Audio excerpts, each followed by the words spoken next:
Yankee fans couldn't believe it. But the answer came from Brett Gardner. The bottom half of the night, a game winner. His second game-winning hit of the weekend. Grab the car keys. Time to go home.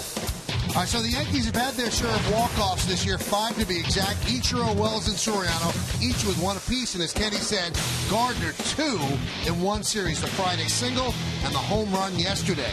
Now, let's look at tonight's New York Lottery pitching matchup. Garrett Richards will get the start for the Angels, 3-4, 4.20.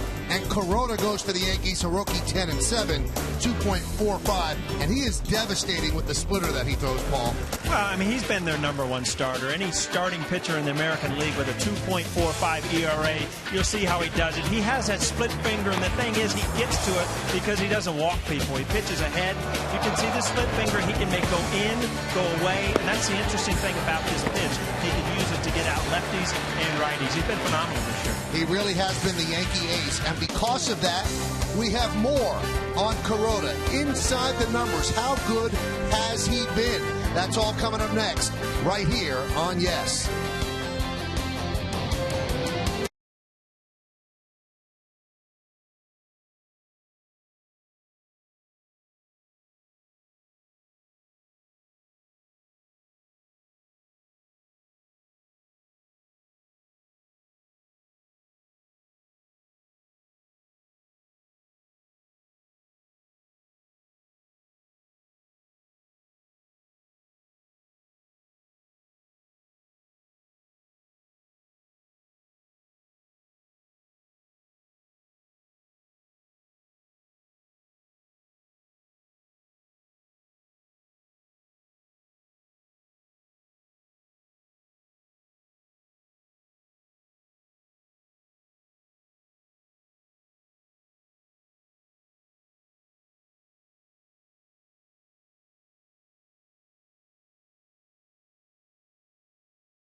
Look at Hiroki Kuroda and how great he has been.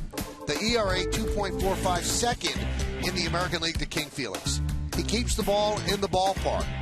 No home runs, last 43 innings. Longest single season streak of his career. And look what he does at home.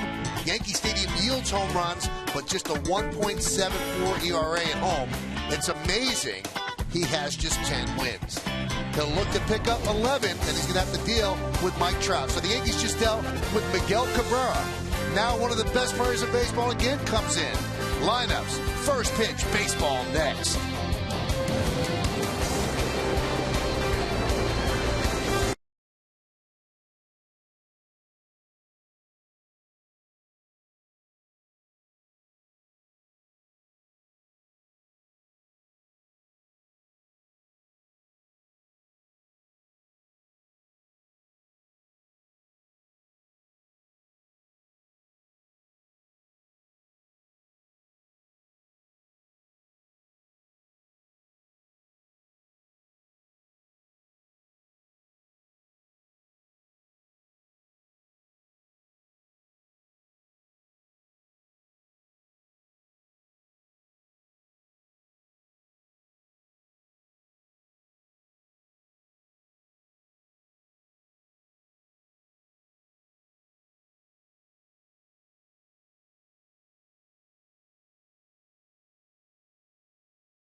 Powered by Jaguar. See the new model year lineup at JaguarUSA.com. By Turkey Hill, the official ice cream of the New York Yankees. And by the Experience Buick Lease. It's a new lease on luxury.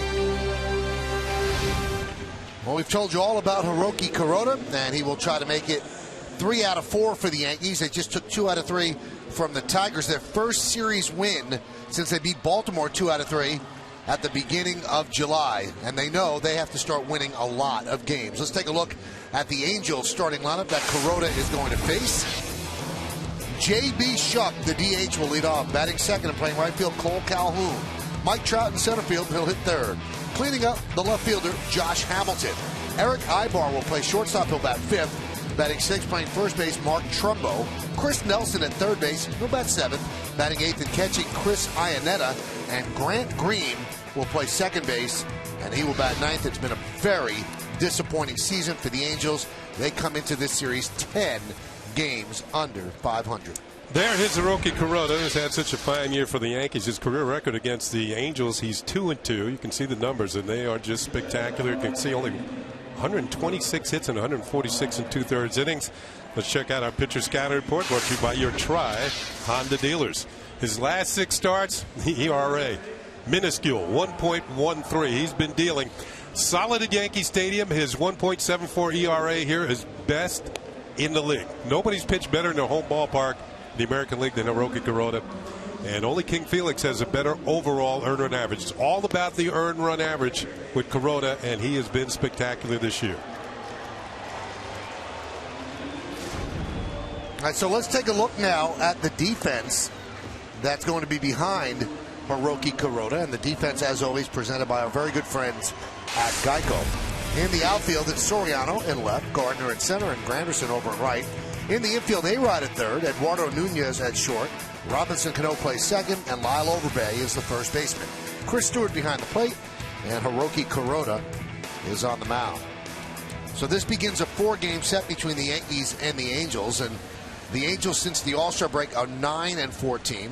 They're 5-11 in the last 16, and 10-18 in their last 28. And to say this team has been a disappointment is an understatement. The money they spent bringing in Josh Hamilton, the second year of a big money deal for Albert Pujols. They really thought they'd be able to do some damage in the West, but they are fighting now to not be the last place team in the West. It's been that rough of a season.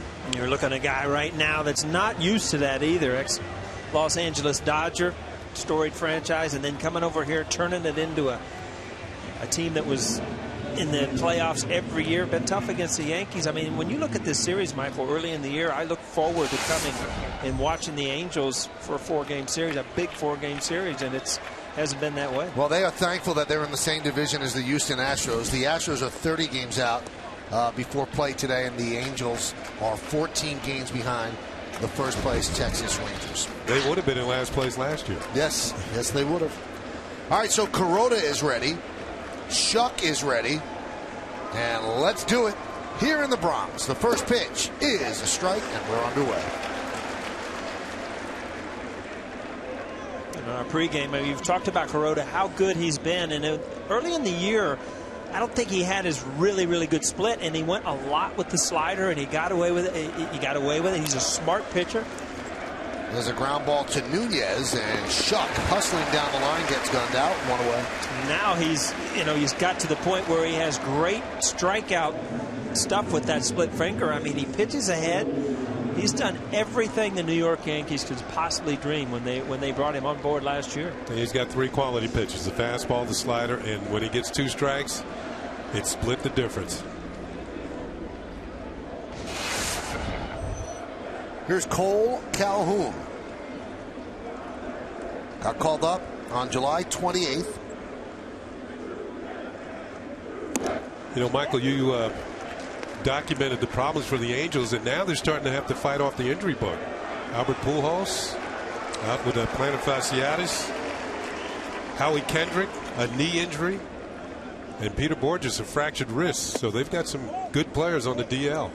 They've lost a couple of their pitchers, too. So it's been one of those years. I mean, you come out of spring training, you expect big things, and all of a sudden it doesn't happen. Now the big question is how to fix it. By next year, how do you fix this? Because you've got so much wrapped up in this team, money-wise. You've got to figure out how to win. I don't think that guy's going anywhere. No. Jared Weaver, one of the best pitchers in the league. Well, a lot of people question. They thought the Angels had enough offense last year and that they should have reinvested and kept Greinke here. Instead, Greinke signed a big money contract with the Dodgers, and the Angels invested in another hitter, Josh Hamilton, and Hamilton has not had the season that people thought he was going to have. Just a .221 hitter. Here's a kid at the plate, though, Calhoun, that this guy's going to become a good player. And it's funny because when you come up in an organization, you usually make an impact if you're a good player. But, I mean, anybody, after Trout, what he's done the first couple of years, it's like, my God, who are you going to compare me to? I mean, this guy's a superstar in Mike Trout. Yeah, you're going to have to really go so to match his numbers for his first 2 years. And Trout is waiting on deck, and he's having a spectacular sophomore season. But Calhoun was a good player. I mean, he was the Angels minor league player of the month last month, and he hit .382 at Salt Lake. I know that's not Anaheim or Los Angeles, but looks like he might have some tools. He's out of Arizona State University. That baseball factory. Boy, that was for a while. Yeah. Big name. Reggie Jackson. Barry Bonds. Big names coming out of that place. Kind of like Fordham in the yeah. Broadcast. Right. Kay, Bree, Vince Lombardi, Jack Curry, Scully. Yes. Oh, wait a minute. That trumps them all. Yeah. You kind of buried the lead there, Ken. The 2-2.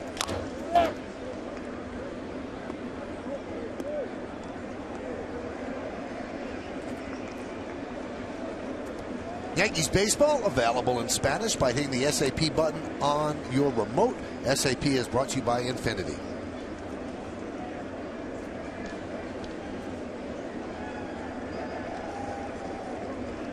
I don't know about you guys, but I'd like to see young players come up and succeed in the big leagues. And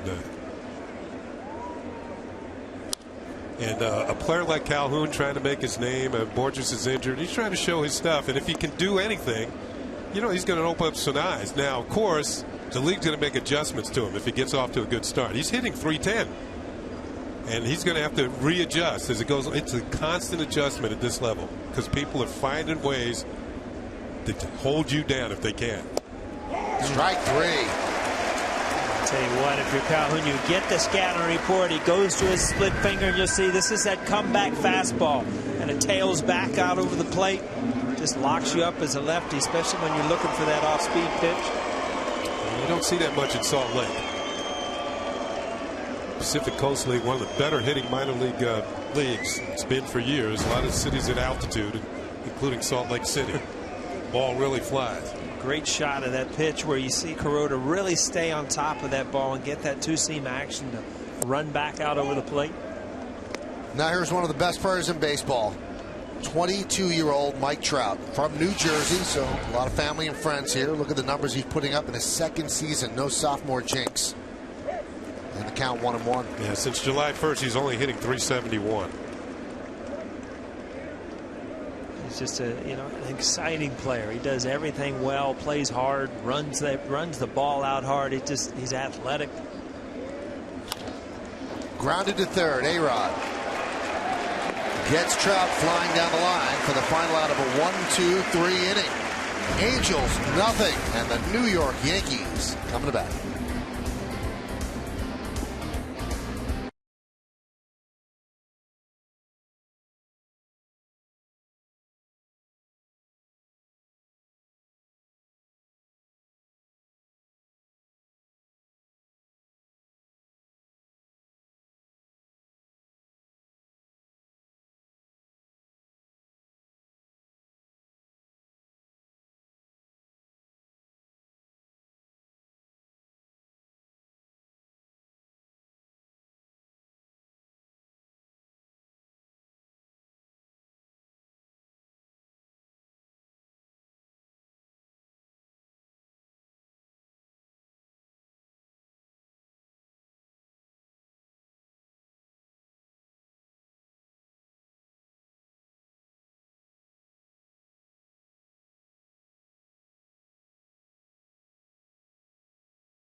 And here's the Yankees starting lineup he's going to face. It's presented by Lexus. Yankees 2 games over 500 at 59 and 57. And they lead off the hero of yesterday's game, Brett Gardner, in center field. Batting second and DHing Ichiro Suzuki. Robinson Cano, the second baseman, will hit third. Cleaning up, third baseman Alex Rodriguez, first home run yesterday. Lyle Overbay at first base will bat fifth, batting sixth. Playing left field, Alfonso Soriano. Curtis Granderson in right field, he'll bat seventh. The number 8 hitter is the shortstop Eduardo Nunez. And Chris Stewart is going to catch, and he will bat ninth.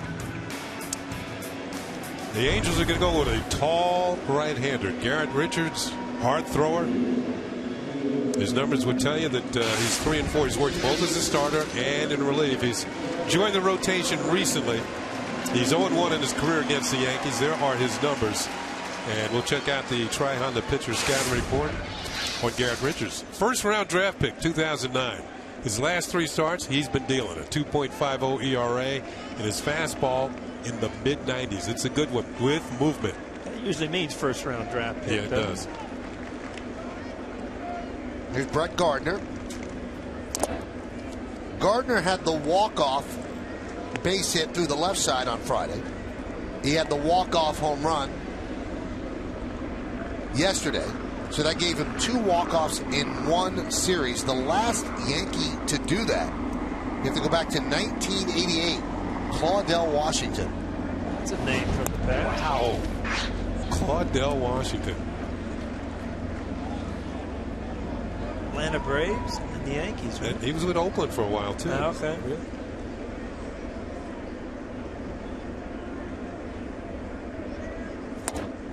Claudell has another distinction. He is the batter that Nolan Ryan struck out the most. It was, I think, 56 times he struck him out. That just came off the top of your head? No, I remember seeing that. Wow. The kind of stuff that Michael throws at me kind of confuses me. I think he has another point of distinction, too. I think he scored the Yankees' 10,000th run ever. Really? Well, there you go. There's everything you want to know about Claudell Washington. Yeah, don't ask me. That's these 2 guys. Count 3 and 2. You see Richards right there. Just you can tell by looking at this, Kenny, is that heavy ball. 96 with a little movement. You hear it just hits the catcher's mitt like a shot put. Yeah, Ionetta's glove is making some noise tonight. Swing and a miss. That had a little cut. Yeah. This is a guy that they talk about. His arm is as good as anybody in the organization. Now let's take a look at the Angels defense, which is presented by Geico. You've got Hamilton in left, Trout in center, and Calhoun over in right. Infield, it's Nelson, Ibar, Green, and Trumbo third to first. Ionetta behind the plate. We told you about Richards on the mound. Richards' average fastball velocity is first in the American League, over 85 innings pitched, and it's third in the major leagues. So if you'd like to sit and think about it a while, okay, 3, 2, 1. Number 1 is Strasburg at 95.4 miles per hour. Then Matt Harvey at 95.3, and then Richards at 95. So what you're going to see tonight is a lot of what you just saw. A lot of foul balls. Hitters can't quite catch up to it. Foul balls the other way. Yeah, you're late. But when you see the 4.20, you realize it's not all about velocity. Got to locate. Ichiro, fly ball in left field. Hamilton is there for the second out. Well, let's look at the game time weather presented by Bigelow Tea. 79 degrees, humidity is 59%, the wind 6 miles per hour. It's partly cloudy. There is no rain expected during the game. It's a good weather report, too. It's great. Beautiful day to walk around the city today.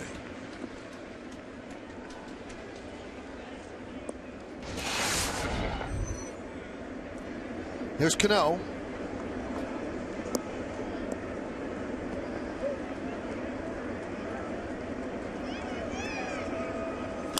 Line drive right at Nelson, and that will do it. So the Yankees go down in order. We played one at the stadium. Nothing on yes.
This is the official hybrid vehicle of the Yankees. What's impressed you most about the way Kuroda has pitched this year?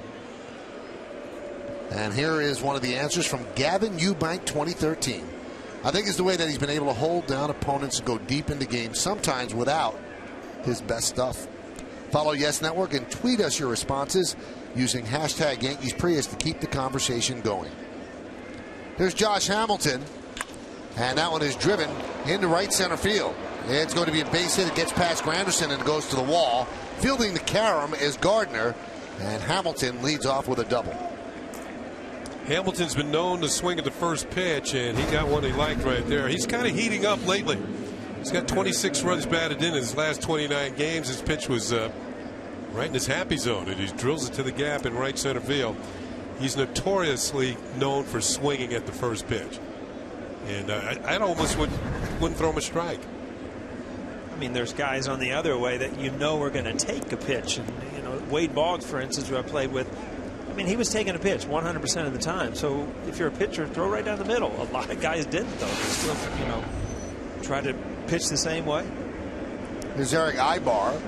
A-Rod in on the grass at third. And Ibar swinging.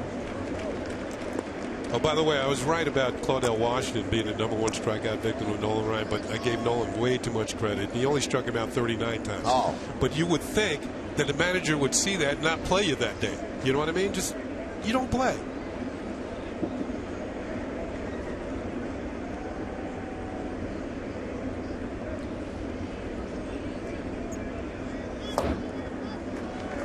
You can see Ibar trying to pull the ball on the first two swings and came up empty both times. Now he's in the hole 0-2, and he's just got to scratch to stay up there. It's funny, though. Kuroda is so smart. I mean, he gives up a first pitch double to Hamilton, and all of a sudden both of these pitches have been off speed to Ibar. A lot of teams, you know, have a tendency to want to get it, you know, don't want to get to that 2-strike count, so they're going to swing early in the count.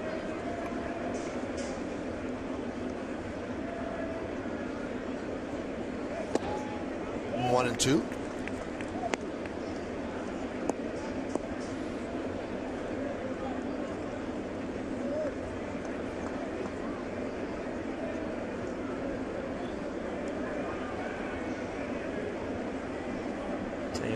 Talking to Josh Hamilton during batting practice, you can tell, though, just by watching him hit, he's such a good hitter. Just has not clicked for him this year.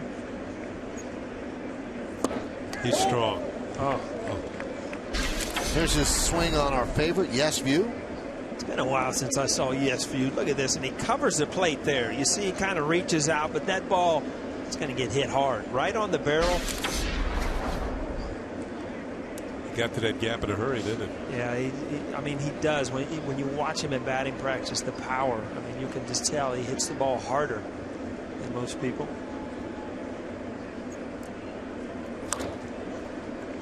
Now, it's been a disappointment for the Angels. They signed him for 5 years, $125 million. He's hitting coming into the at-bat 221. Yeah. So now it's up to 222 with that double. You know, earlier in the season, we were out on the West Coast, Mike. They were booing him at home, and we mentioned that recently. Nobody likes to be booed in their home ballpark.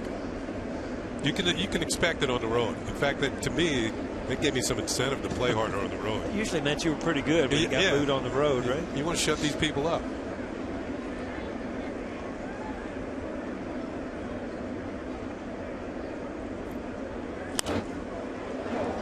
Popped up. A-Rod for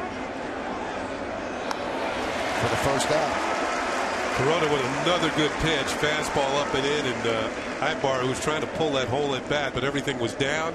This one's elevated. He couldn't get on top of it and popped it up. This is that two-seamer again. He's going to run back over the middle of the plate, but you know, he got Ibar in a 2-strike count with a bunch of off-speed stuff. And then ran that fastball in. It didn't end up on the inside corner, but it was just coming at him with that fastball late in the count.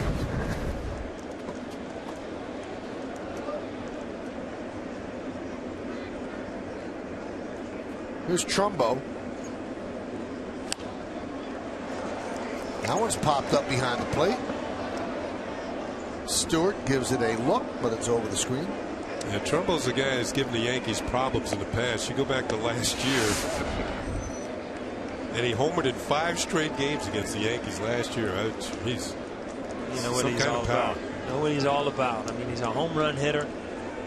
If you make a mistake, he's going to hit a home run. If you make your pitches, you've got a good chance of getting him. But you know what? He's a force in the middle of the lineup. He's currently 1 for his last 18.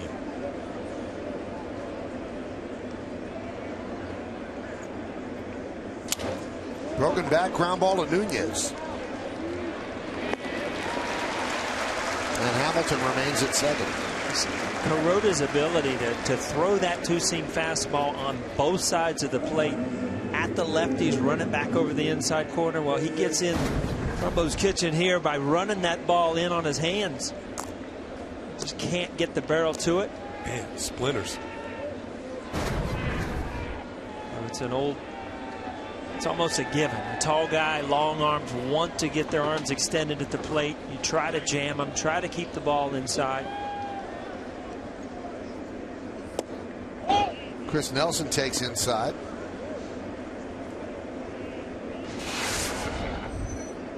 That's the same Chris Nelson was with the Yankees earlier this year. And with the Rockies. He's been around. He's been in 3 different time zones.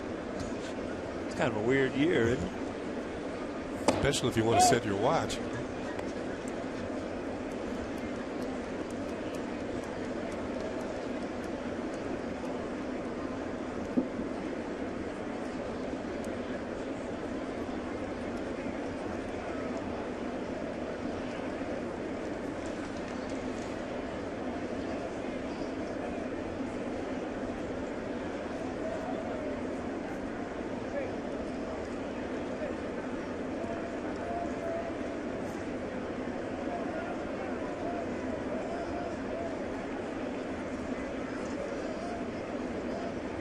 The 2-0. 2-1. Since Nelson's been recalled for the minors, he's 11 for 43 with the Angels.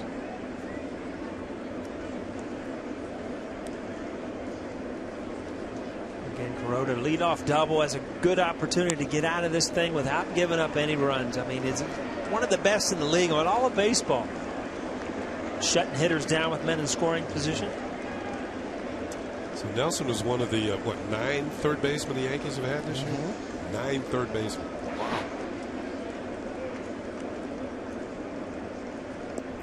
Look at that strike to ball ratio.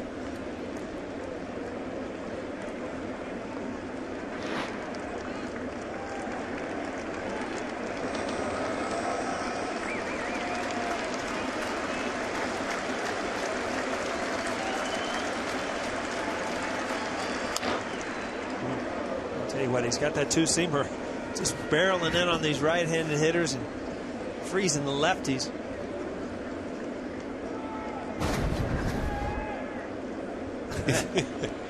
It's Iannetta trying to time Kuroda's pitches in the on-deck circle. See, Iannetta was right on target. He was right a little bit before him. He would have got to that ball inside. He didn't swing at it. He didn't want to break his bat.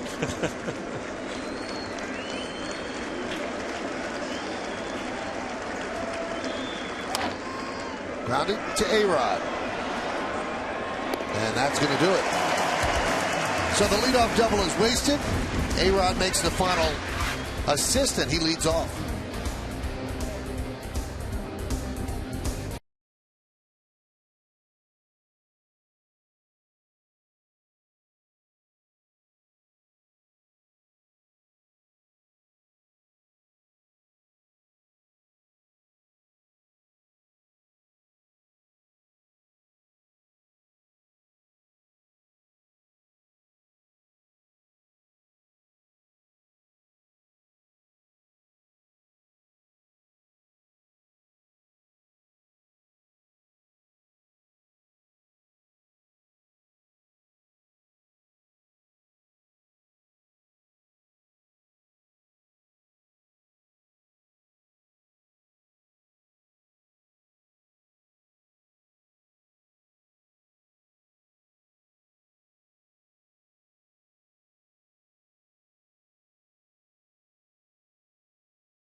Yes Network Yankee games on your PCs or laptops with Optimum Online. Get a full season of live Yankee games on the go for just $29.99. If you're an Optimum customer who watches Yes on Optimum TV, go to YesNetwork.com to get more information and subscribe now. You know, Michael, I almost called you the other night. For what? Because I was down in Florida, right? And we had this horrible storm, so I got a few channels, but not all the channels. So I'm all excited. I look, the Yankees are playing on WGN, which I get down in Florida. That was one channel I couldn't get. It was like Murphy's Law. And then the next day I did get it, and it wasn't on. So I was going to call you and ask you. I remember you saying this on the air. I could just stream these games and stuff. Yeah. I didn't know how to do it. I would have walked you through, or I would have done play-by-play over the phone. That would have been nice. Yeah. The 0-1. I can't text quick enough to figure out what I need to know. Rodriguez's first home run yesterday also had an RBI single. He thought he fouled the ball off. Very strange. He's looking around up in the air, and the ball was on the ground past first base. There's a base hit to left center field. It gets into the gap, cutting it off his Trout, and Alex Rodriguez thinks better of going for two. Is that in between? I mean, you just don't know. Early in the game, nobody out, but that ball's hammered. So he gets out of the box pretty well. Good swing right there. You see the extension? So on Yes Mo, brought to you by your Mercedes-Benz Tri-State dealer. I think 2 hip surgeries ago, he goes for 2. Yeah, I'm thinking the very same thing. And you know what? Not only does he go for it, he probably makes it.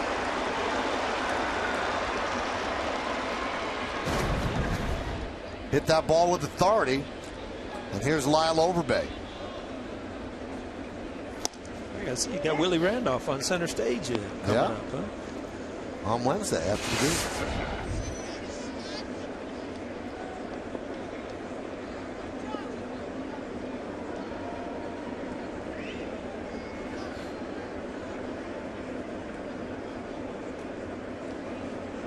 The 0-1.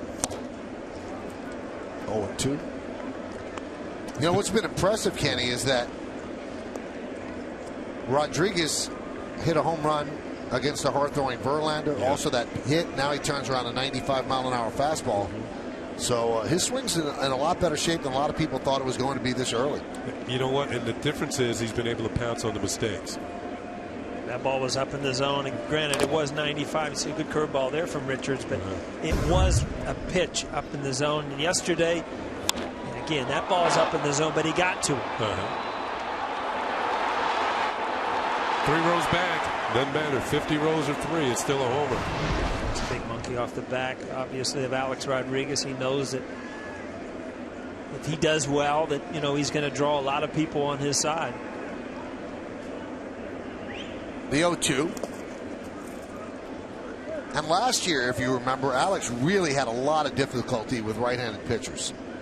Now, the first 3 games he played against the White Sox, there were lefty starters, and he got a hit in each game. Then he sees Porcello on Friday and struck out 3 times. Didn't look very good. So you figured, well, here he is having trouble with righties again. But he had 2 off Verlander and now 1 here off Richards.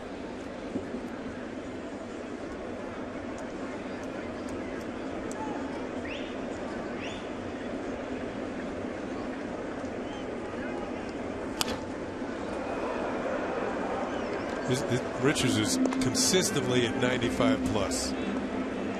And you can see that the arm is there. I still think he's going to gain in experience as he moves along. Well, it's all about, I was talking to Mark Langston, a great pitcher in his own right, does the radio for the Angels, and he said it's all about, if you showed a graph of his release point, it could be all over the place. And, he's got great stuff, but his mechanics where he misses, it's just because, he doesn't release the ball at the same spot every time. I was just looking down at first base, and obviously with Alex Rodriguez, Mark Langston, I like seeing him in the radio booth. Hated seeing him on the mound. Power throwing lefty with a good curveball. Talking about Rodriguez, I mean, obviously your players, your team players are going to accept you back. And Trumbo, I look down, there hasn't said a word. And most first basemen, will talk to guys on first base. You almost wonder what the rest of the league, how they feel about what's going on. Well, maybe Trumbo, this is, what is this, third year? Yeah, it's third year.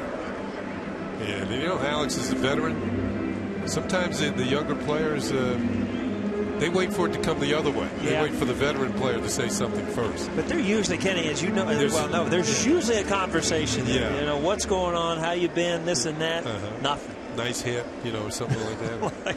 I just got my bat broke last inning. Nice hit. Well, maybe he's ticked off.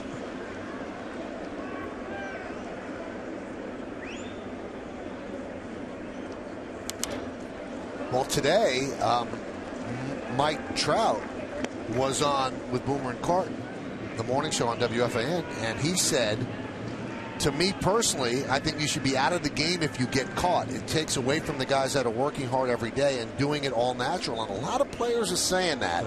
And boy, you got to be careful what you wish for, because there are such things as false positives. And do you want somebody to lose their career in the unlikely event that a mistake is made?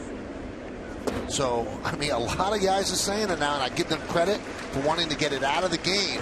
But one and done is a very scary proposition. A lot of people have gone to death row falsely convicted. I would not go one and done. I'd go maybe two and done. Maybe. Yeah. I'd say suspension the first time, and then second time, it's out of here. You're out of here. It is good to see the younger players seeing, that the game needs to be changed. And, we'll get back there. Might take some time, but we'll get back there. I don't like the guys that say that you shouldn't be on the field if you appeal. I mean, there's a process to all of it. If you appeal, you're allowed to play. I agree with that, because it's been collectively bargained. Runner goes, swung on and missed, and Alex is caught in a rundown. And he gets tagged out. Or he went out of the baseline. I don't understand why they would be sending Alex there. That doesn't make sense. He's not going to run well. They're going to try and stay out of the double play if the ball's hit on the ground. Unfortunately, you have a pitcher on the mound that's capable of getting swings and misses. A-Rod spins out of the baselines, and you're out for doing that. So to go as a strike him out, throw him out, double play. Well, it's a bad feeling, because when you get that sign 3-1, 3-2 that you're going, you're trusting that the hitter's going to put it in play. Soriano puts it in play deep to left center, but Trout will run it down on the warning track, right in front of the warning track, for the final out of the second. We go to the third. No score.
The Pepsi team scouting report.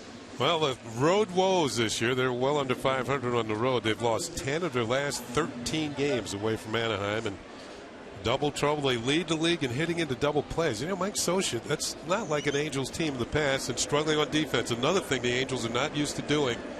They have made 85 errors this year. Only the Houston Astros have made more errors than the Angels. Here's Chris Iannetta. And you know what's weird about this team?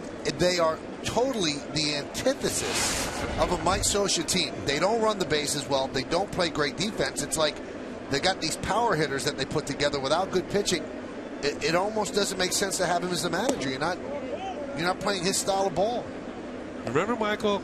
Everybody could go first to third, yep. And they kept the pressure. He liked the stolen base. As we look at the Lincoln scoreboard, no score.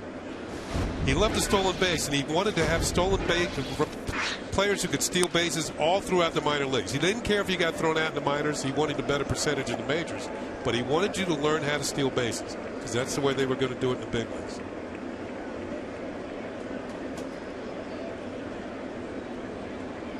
And Scioscia, for some reason, has always had the Yankees number.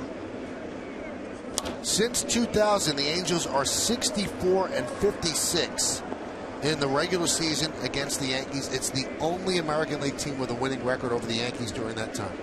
You know, if you think about it, they had good enough pitching. They had a great back end of their bullpen that didn't allow the Yankees to hit a lot of home runs. They stole runs, and you know they won the one-run games. And that's how you beat the Yankees in the old days. Here's my point about stolen bases, and that used to be one of the top things. They were always among the leaders in stolen. They've stolen 60 bases this year. Mike Trout has 26 of them. Right. Opponents have stolen 101 bases against them. There's a ground ball, is short.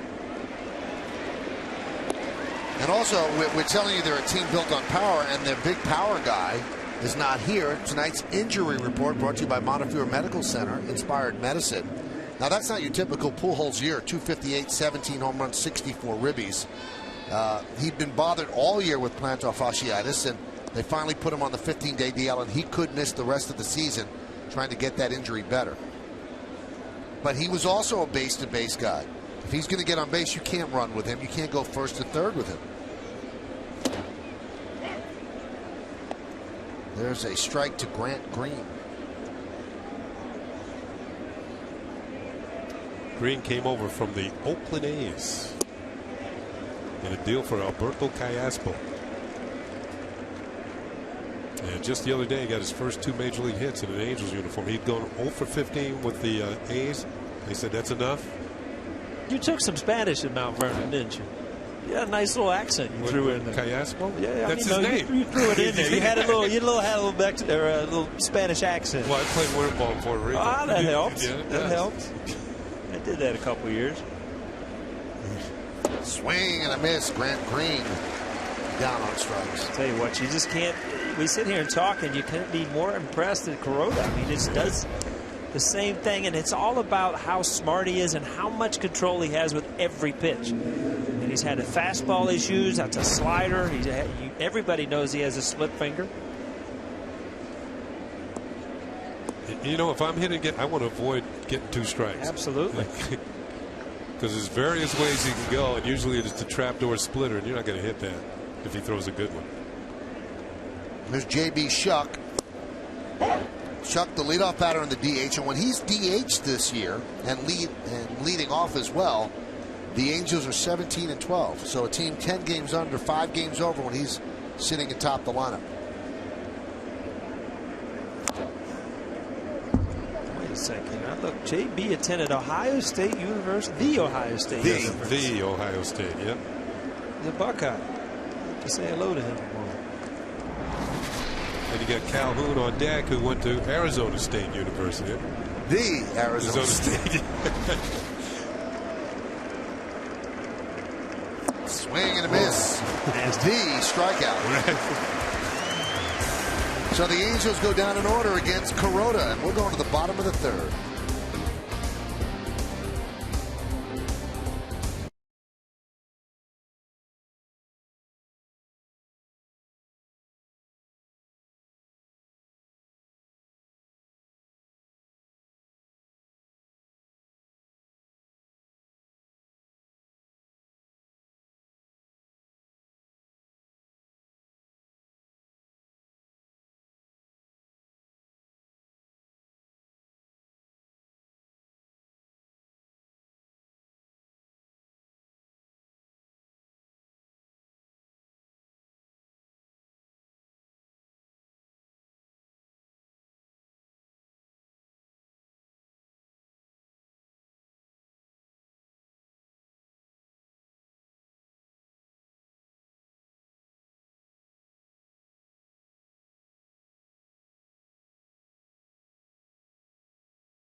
all-new 2014 GMC Sierra.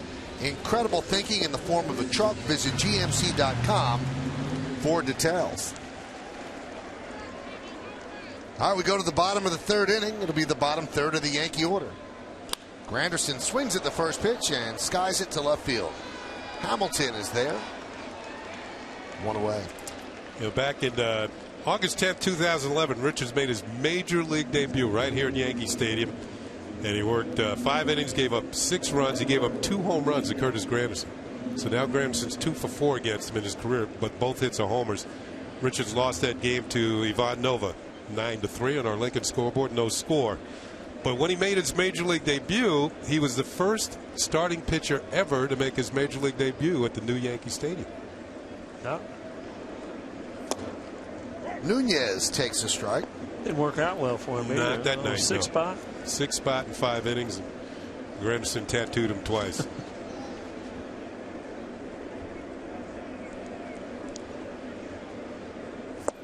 Whoa. Good slider there, and that's the thing about that 95, 96 mile an hour fastball is you're going to have that good breaking ball too, just because of the arm speed.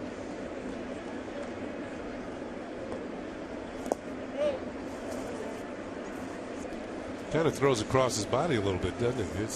See what he did, a big back turn and just across his body, hides the ball pretty well. Yeah, you'll hear about pitchers that are free and easy and they get good velocity. Richards, you can tell. I mean, he puts a lot into it, throws hard, but everything's coming at you all at once. There's a base hit up the middle for Nunez.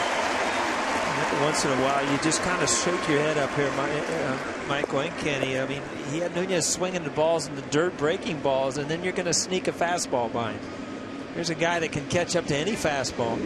You've got him in a 2-strike count. Yeah, you let him get away.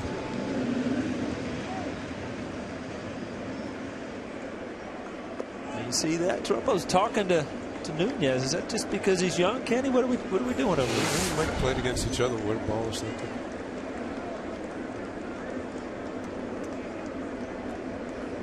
Here's Chris Stewart.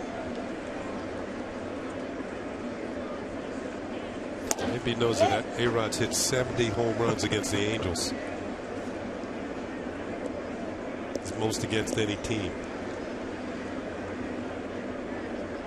You learn a lot of things just looking at the monitor. I'm looking at Yogi Berra bobblehead night, August 30th.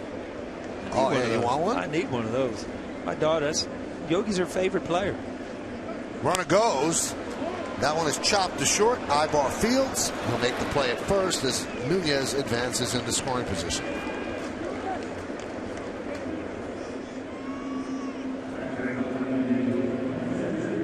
Stewart hit it to the left side. It was the second baseman that covered.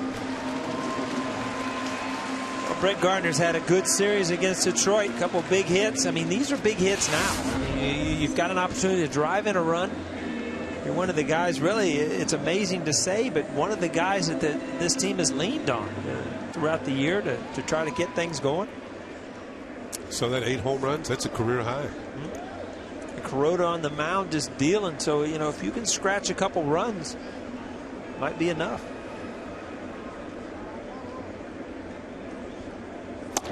Gardner's been one of the best Yankee hitters with runners in scoring position this year.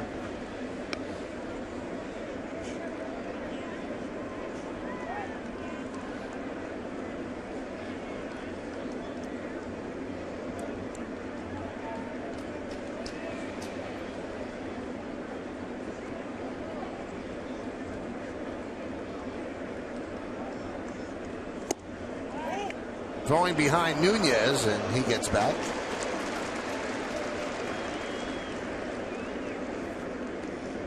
That does a couple things there. You think you might have a shot, but it also gets Nunez leaning back towards the base now. He's not going to get that extra step out in here to score on a base hit. So not a bad play.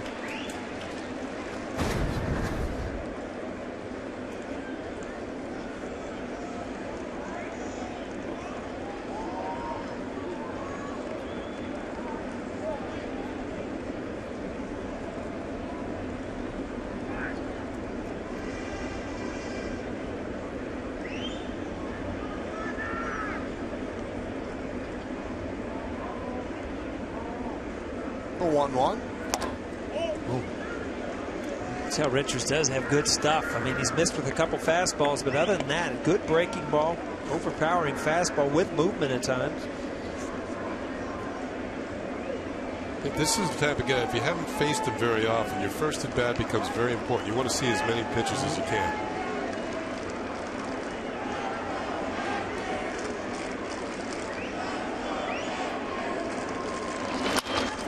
Line drive, a base hit to left center field. Nunez will score. Gardner picks up an RBI single. The Yankees lead 1-0. Well, Gardner, I mentioned, he's been good with runners in scoring position. He does it again. He was hitting .313 in these situations. That's going to go up a bit. Fastball, almost the same where he threw Nunez, Paul. Yep, up in the zone. You can tell that Richards gets hit with the ball up in the zone. When he keeps it down, he gets movement, and nothing's been hit hard. And that's all about your release point. Up top, just kind of flying open a little bit to get that ball up in the zone. Gives a hitter a much better look.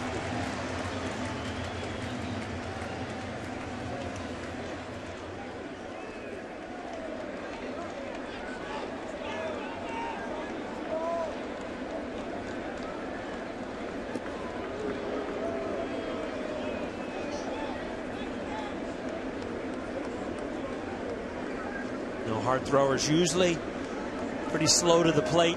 2 outs. Brett Gardner, I mean, you've got to think that he would love to get him going, trying to steal a base, give Ichiro a chance. If he does get caught, then you got Ichiro leading off anyway. Definitely leaning there.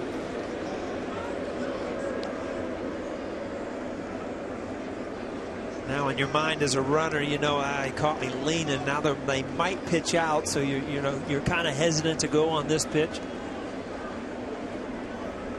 With Mike Sochi over there, is very good ex-catcher. See guys leaning and not really pitch out when he needs to. You know, sometimes when you throw over, you can tell by the degree of difficulty for the runner to get back. Yeah. If he's thinking about going. If he has to dive back and just makes it, that tells you he's leaning. He's thinking about going to second. If he gets back easily, he wasn't thinking about it.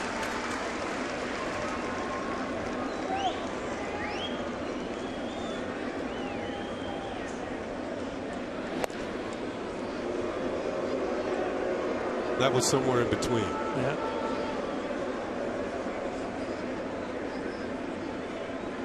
It is Rob Picholo giving the signs as to what he wants to either call or if he wants to pitch out.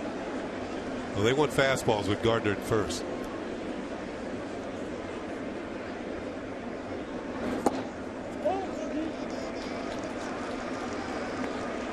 Picholo, the infield coach, and good utility infielder back in his day with the Oakland A's. Remind Chris Imada, behind the plate, you got to remind Richards. I mean, you can't pitch behind when you got guys on base. He's almost digging himself a hole against Ichiro, worried about Gardner. That one is grabbed by Richards. He gets Ichiro, and that will do it.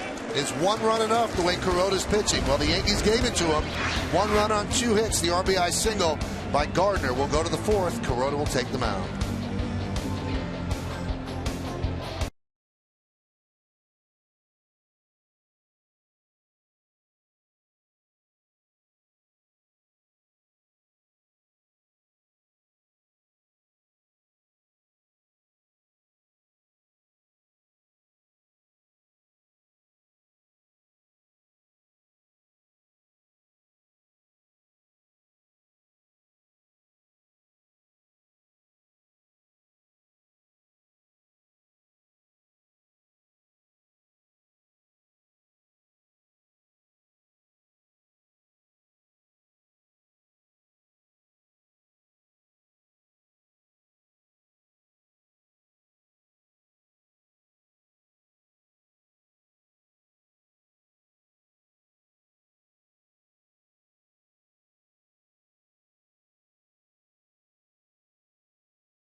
quits for free help today. Since 1953, Alfonso Soriano is one of 4 players who debuted with the Yankees and reached 2,000 or more hits. Who are the other 3? Ooh. 53. 53. So that eliminates Mantle. And Yogi. Here's Calhoun, and there's a strike. I got to have one. I think you were a teammate with one of them, yeah.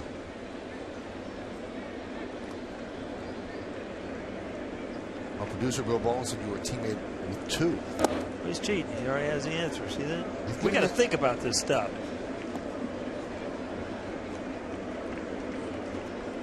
We'll give you a little bit of a clue because we're not sure if Woody is listening, but he might be in the Hamptons.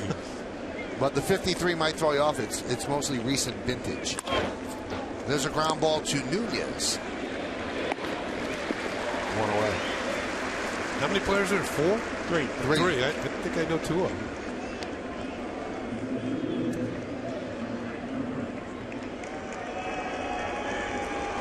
There's our Dodge hitters scouting report. Safe passage for Mike Trout. He's reached in 33 straight games. It's the longest streak in the major leagues. And happy birthday to me. His first 2 years in the major leagues, he's homered on his birthday. And Mantle and K-Line, this is a good one. As he takes his pitch. He's the 3rd player ever with 65 doubles, 15 triples, and 50 home runs before turning 22 years old. Mickey Mantle and Al Kaline are the other 2.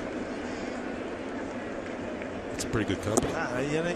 The same thing. I was watching a game last night, and they had Clayton Kershaw up there with Sandy Koufax and Whitey Ford. I mean, when you're on lists with names like that, you know you're doing something right. But this kid, even when you talk to him, you just know that, he likes to play the game of baseball. He plays hard. He's polite. He's good. And Granderson runs that one down. He also had a very interesting morning. He is from Millville, New Jersey, and a lot of people from his family and former team, high school, they're at the top of the Empire State Building, where you can see, if you really look closely, Millville, New Jersey. I've been up there. That's pretty cool. It is cool.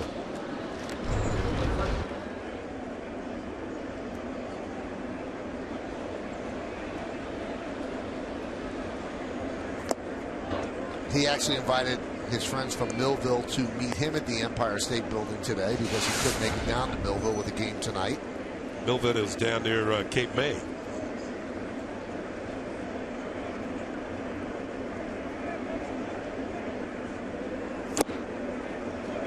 Watch Josh Hamilton, his hitting style, and there's a lot of movement in it, a lot of rhythm, and that's how he creates so much power. When you get into a funk early in the year and you have that much movement in your swing towards the baseball, if everything's not perfect, which in the past 3 or 4 years has been, you can see how, he's really trying to find that rhythm of his hitting. See, 1 year ago, he was at 288 with 31 home runs. A lot of people were surprised he went to the Angels. He said very early in the process last year, although the Rangers, it's been a comfortable situation for him. They obviously were able to deal with his past drug problems and counseling and things like that. He was not giving them a hometown discount. And they weren't willing to give him 5 years, 125. So that's picked up and went to Anaheim. A division rival. So they get to see a lot of them in Texas. One of the best shows I ever saw a player put on, the home run derby at the old stadium, what Josh Hamilton did. It was breathtaking. In 2008, the 2-2. High fly ball, left field. Soriano makes the play. And a 1-2-3 inning for Kuroda. He has retired 9 in a row. We're going to the bottom of 4th.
quit line quiz.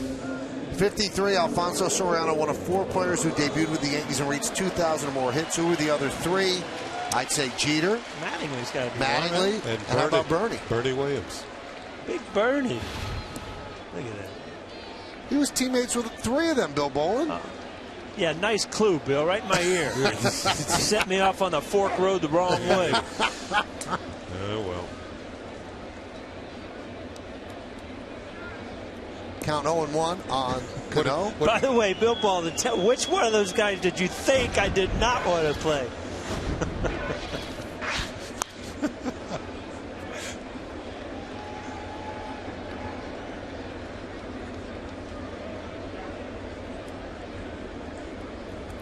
Got to send out get well wishes to our good friend Brian Williams of NBC Nightly News. Yeah. Had major knee surgery, and he's actually on a sabbatical from work, and he says that he's undergoing Yankee therapy. Watches the game every night.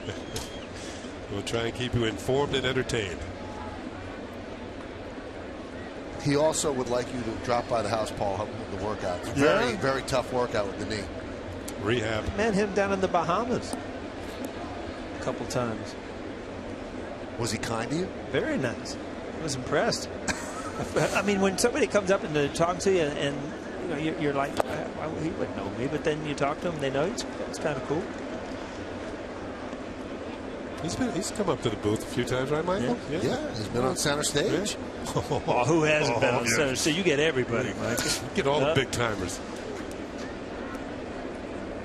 Willie Randolph coming up Wednesday. Yeah. The 2-2. Still 2-2.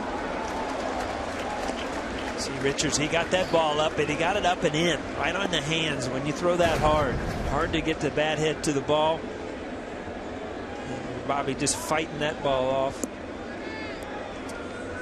Now you're hoping you get something a little better to hit. Cano's sitting on 199 home runs.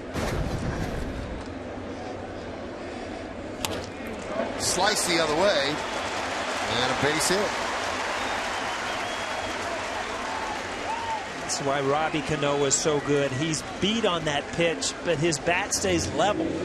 Even though he's jammed, he's able to hit a little line drive into left field. A lot of guys will kind of undercut, or see how he stays through the ball with a level swing. Most guys that are beat, they drop that back shoulder, and you end up hitting a little fly ball. He stays through it. Now, how many times I saw you get the same hit, Paul? I tell you what, it's a thing of beauty. There's nothing better than fighting off a tough pitch and with 2 strikes, getting to go the other way with a base hit. It's got to frustrate pitchers when they make a good pitch. See, Alex Rodriguez must have been looking for that fastball in, got the slider away. Really, in the counts, you can do that sometimes. Front hip go open. Going to get to that inside fastball, huh? Could be a setup. Set up the pitcher. Yeah. Throw that slider out over the plate and just hammer it to right center.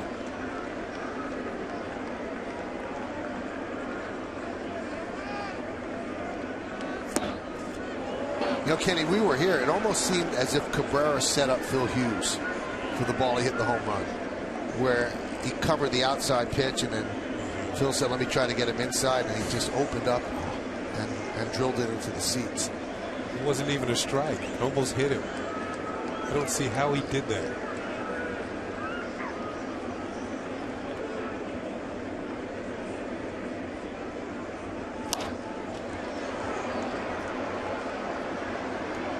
Slider. You see Alex trying to fight that ball off, and in the hitter's head, you've seen 3 sliders, but never in your head do you think that he won't throw that fastball. It kind of hangs that one, but Alex is out on that front foot a little bit too quick.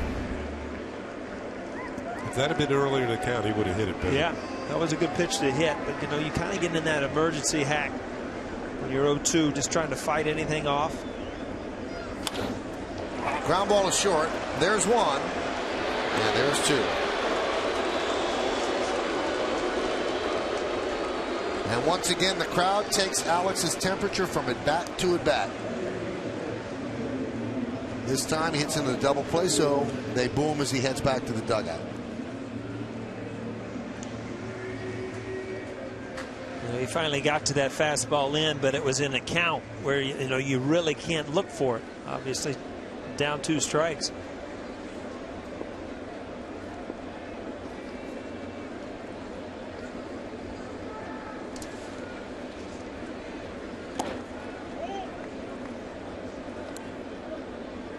What do you think, Michael? When you heard Alex was coming back, pretty much what you expected? Worse, better? Much better. Much better? In terms of his play, yes. Yeah. How about in terms of the way the fans have treated him? I thought he would be overwhelmingly booed on Friday. I thought it would be about 80-20, but it was 50-50 when he was announced, which I think was surprising on the positive side. And then he struck out 3 times, and it turned into 90-10. But the litmus test has always been on the road with him, and he's always been booed on the road. I can imagine what it's going to be on Friday in Boston. Or from every city that he goes to. But in a way, on the road, you expect to be booed. Right. Yeah. You're not. I mean, you're almost comfortable being booed on the road. It doesn't bother you. Reggie said they don't boo nobodies.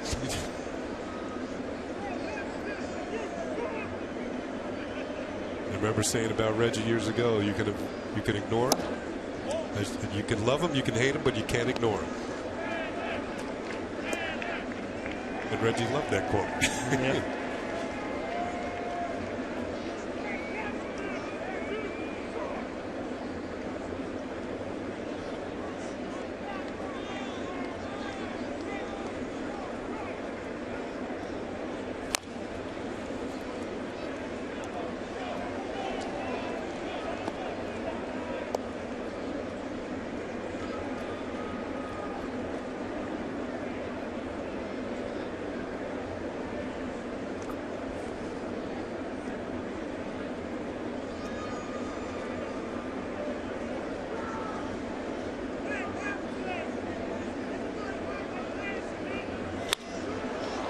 High fly ball.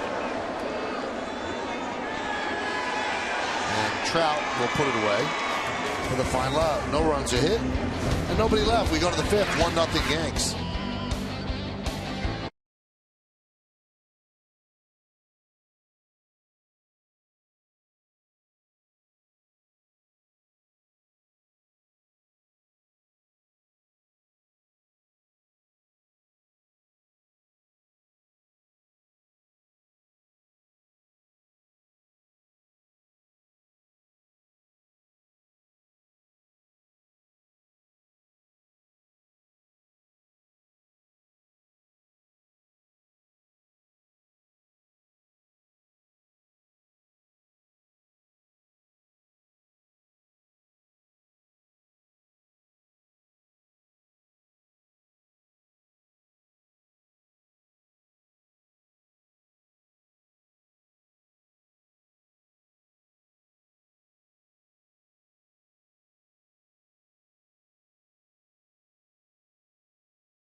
Miguel Cabrera. Doesn't matter who the pitcher is. Chris Sale's a brand name. Pretty good. All-star. Couldn't keep him in the park. Well, we go to the 5th inning. It's 1-0 Yankees. Eric Ibar will start it off against Kuroda, who has allowed the Angels just one hit, a leadoff double by Josh Hamilton in the second. It's the only base runner. And a strike. Walking in the hall, look up at the scoreboard. Detroit went ahead 1-0. How'd they go ahead? Cabrera hit another home run. Yep. And I'm just thinking to myself, and Kenny, you can chime in on this too. I mean, can you think of a guy in your generation? You played with Eddie Murray, great hitter, but is as dominant as this guy is in a game today, average, home run wise, RBIs wise, everything? You had guys who were sluggers, and you had guys who could hitters, exactly. good hitters who could hit home runs. But the combination of the two, that is very, very rare indeed. I'd agree with you. Somebody's going to hit 40 home runs and still hit 350. That's really tough. Mickey Mantle did it back in the day. Yeah. Manny Ramirez years hit high, in the 300s, but I don't think he had quite as much power as Cabrera. You're right. In the old days, I mean, you were either a power hitter or an average hitter. You didn't have both. He's just amazing. Best hitter on the planet as far as I'm concerned. Right. I mean, there are some good hitters around. Kenny, we watched him for 3 days. How would you get him out? I mean, what pitch do you think he's at least a bit susceptible to? Not really anything. I think you got to stay one step ahead of him. You can't stay in the same area, or give him an idea of what you're trying to do during the course of an at-bat. The home run he hit off Mariano came in and in. He fouled 2 balls off his own leg, hurt himself. The bat was extended because he's walking around limping. So he gets the idea Mariano's going to come in. He steps in the bucket ball and hits it over the center field wall. Right. Looking for a pitch in, and he got it. He said, I'm getting my leg out of the way. I mean, you talked about the ball. I mean, right That's there. it. Most guys can't hit the ball dead center field like that, and that's what keeps him on the ball. But that right there, it's a ball. Most guys, I don't care who you are, all guys, you can get out inside with a good fastball. That ball was in off the plate, and then you take that ball away. And then tonight he goes the opposite field in Chicago. He just right now he's on fire. I think he's had one streak this year where he's gone 0 for 9. I thought I read that in the notes the other day. Wow. And another thing is he's not getting any. He's hitting 360 something. He's not getting any infield hits. I mean, they're clean hits. No, if he had any speed, he could challenge 380, 390. Yeah.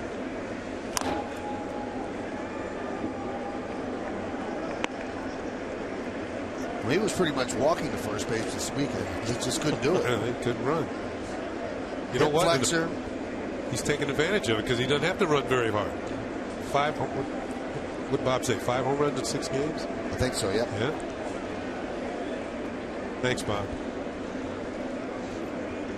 Keep you updated. Yeah. He's the man. 3-2. And Ibar works a leadoff walk. First walk by Kuroda. Don't see it very often. Kuroda's so good at not walking people. And again, 1-0 game. I was just about to say, it's not that he's facing a bad team. The Anaheim Angels, LA Angels aren't the greatest. We've talked about it, but he's thrown the ball that well tonight.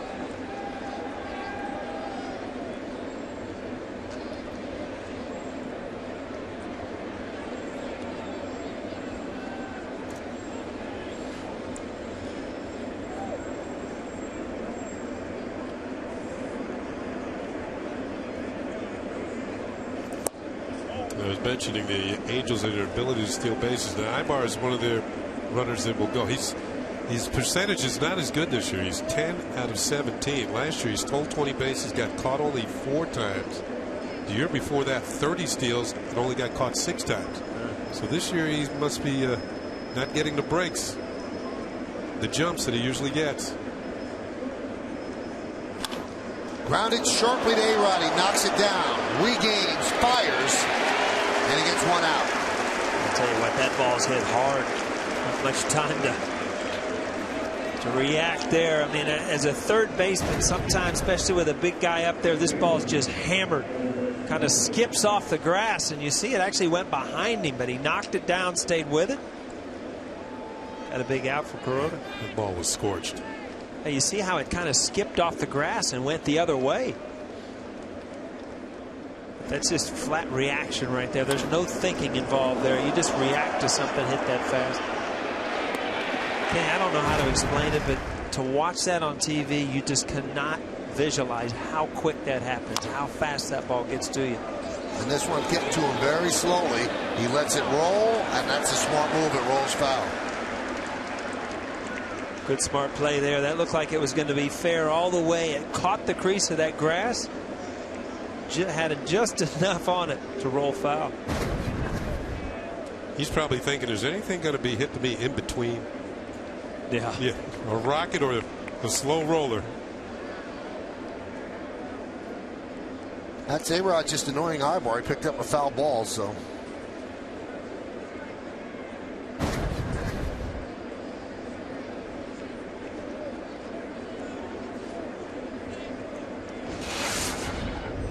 Talk about the importance of every single game. Now, I thought it was interesting, Michael, when we were talking today on your radio show that Joe Girardi actually threw a number. Yeah, I was very surprised. He actually did it on the Joe Girardi show.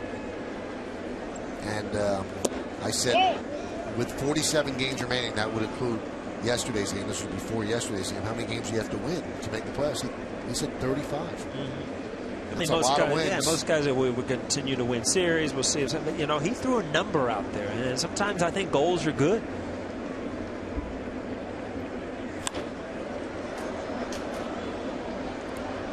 And I thought you had a good point, too. Every game that you have a chance to win, and Mariano comes in, you have to win every game that you have a lead on. You can't give it, like a loss yesterday would have been devastating to move toward those 35 wins. A loss Friday would have been devastating. Yeah, because you're going to have the games like Saturday where you just get beat up. Right. It was 9-3, 9-2, something like that. You're not going to come back and win those games. It's just the way it is. But those close games, those games where you get to your bullpen, there's no looking back now. You have to capitalize on all those.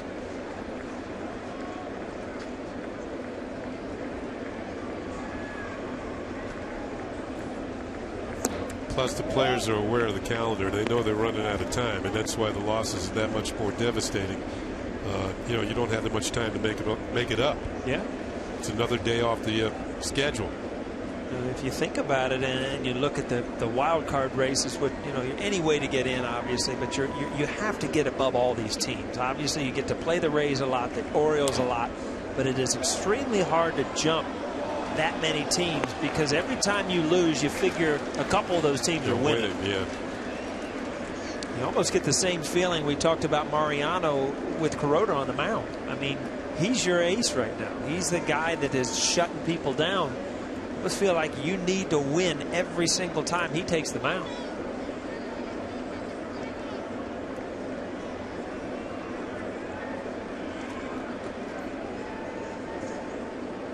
There's something to be said about scoreboard watching when you're chasing one team, but when you're chasing a bunch of teams, it's kind of hard to look at all the scoreboard scores to see who do you want to win and who do you want to lose.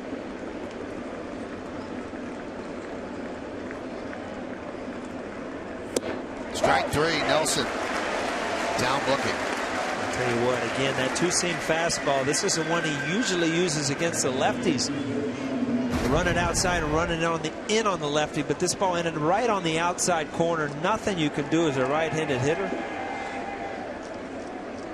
That is Brian Gorman with the call. Veteran umpire. Boom. His father, Tom, was the umpire in my first Major League at-bat. Oh, is that right? Yeah. Wrigley Field in Chicago. I know this long. You forgot what happened. No, I grounded a second. I was so happy I put the ball in play. Batting from the left side or the right? Yeah, I was batting lefty. Took my first Major League 0 for 4 that day. Count 1-1. Then took my second the next day. Think they were going to send you down? Oh, my goodness. I was ready. I had my bags half packed. Man, 0 for 8? You kidding me? The Mets in those days played at Tidewater. I said, where are these guys now? Never went back, though. So that was in Chicago, right? Yeah, Wrigley Field. So at least you had things to take your mind off the 0 for 4s. Yeah, Rush Street, right, Michael? You know all about it. We went to Montreal from there. I think I went 0 for 3. I was 0 for 11, then I finally got a hit. 1-1. Now 1 and 2. And then got 3 hits the next day. I was on my way. I'll tell you what, Kuroda's on his way. Oh, yes, he is. As we talk, again, he just makes good pitch after good pitch. See, now Iannetta has himself in a bad count. You know, it's got to be an off-speed pitch that could be the slider. It is slider just off the plate. Now by going off the plate, you see this ends up out in here just off. Now he can throw that split finger down and in, or he can run that two-seamer in. So he's got such good command of the inside and the outside corner. Swing and a miss. So the leadoff walk does not hurt him. Angels strand 1 at the end of 4 1/2. We're halfway through. It's 1-0 Yanks.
Take advantage of great summertime deals at the Dodge Summer Clearance event going on now. Buy New York Yankees premium frozen pizza available at King Cullen, Western Beef, Rischitti's, and your local grocer. And by the Volkswagen Best Thing Ever event. Visit VWDealer.com.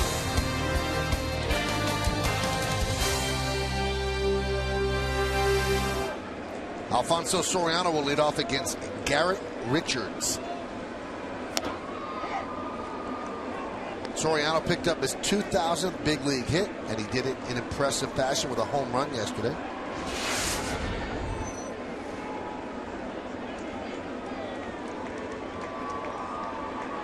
O'Neill picked up his 2,000th big league hit on May 2nd, 2001 at Minnesota, a single off LaTroy Hawkins, who's now closing for the Mets. They miss Jeter.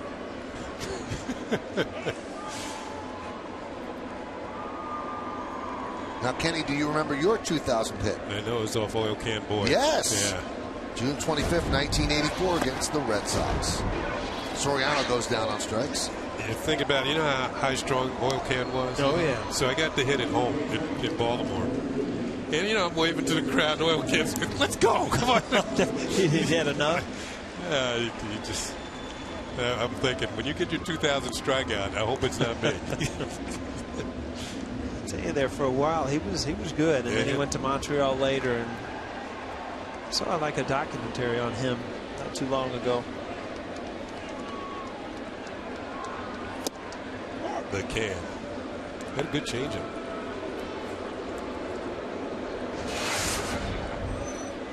Granderson with a fly ball to left in the third. Congratulations have to go out to Hank's Yanks. It's a team of 12-year-olds from Long Island and also the inner city, and it's a team sponsored by the Yankees general partner and co-chairman Hank Steinbrenner. They ran the table at a prestigious upstate tournament. There's a ground ball to second. Green can't get the handle on it, so Granderson will reach.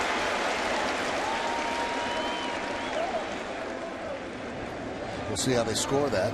That's an error. But did you see some of the numbers that team put up? They gave him a hit. They did what? Yes. How? He caught it and then he bobbled it. I like these scorekeepers. Wish you were there. You would have gotten your 2,000 hit many years before, right? Goodness. Where's the whiteout? Won't be long, Michael. One of these days, that's going to be a story. One of Hank's Yanks will take the field here one of these days. You never know. You look at the numbers they put up. They should sign some of these kids now. What are they, 12 years old? Long-term contracts for like $100. In this tournament, they had 44 home runs. They had a team batting average of 577. Can't even get it out. It's so high. Wow. They played some long games, I'm telling you.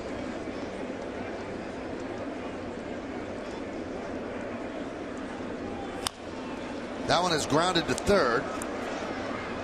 They'll take the out at first. Here's a Paul's 2,000th hit. Used to 16 hopper to the infield. Oh no, that's a rocket. Man, that was hit well. Gino, mark it up. Mazzo, good job.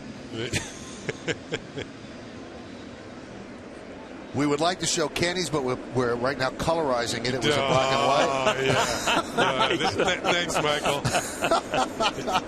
No. That's all right. It's out of love, Ken. Yeah, I know it.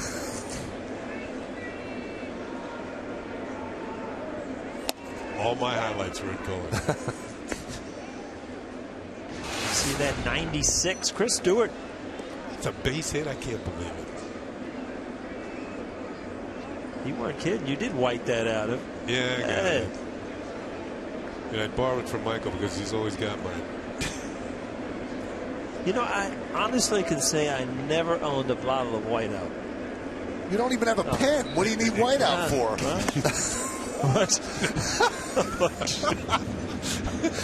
You know, the closest thing I got at home is one of those bleach sticks or something. You get the chili stains out or something. They make these now. They're a lot better. These are a lot better. They make these. I do remember the bottles you used to like paint with, right? They're a little messy sometimes.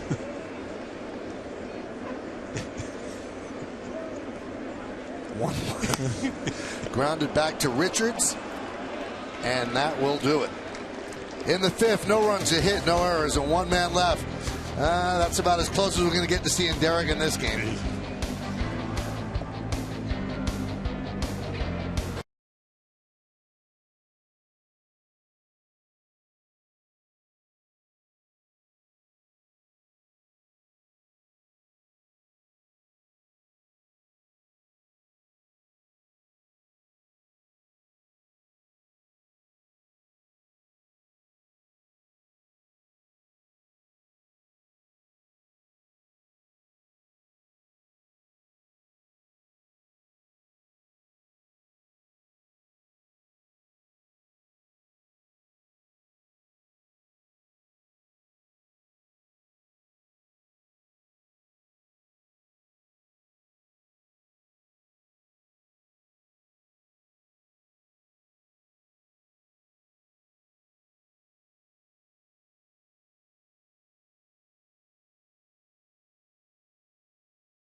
3 more games against the Angels, Tuesday and Wednesday night, and then Thursday, a matinee.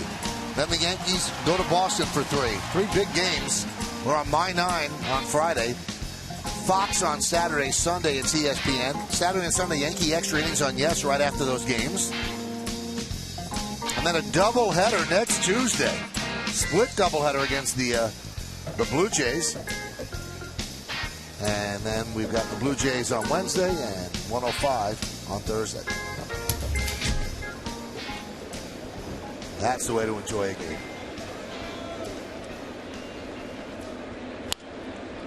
Grant Green grounds it foul.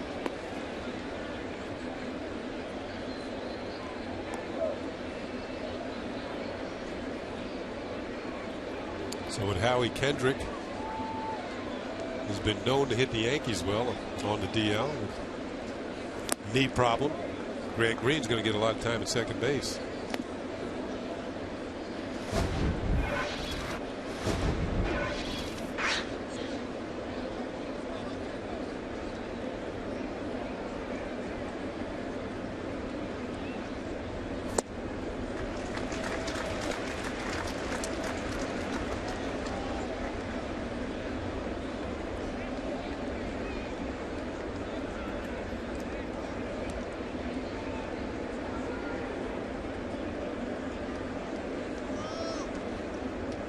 One, two.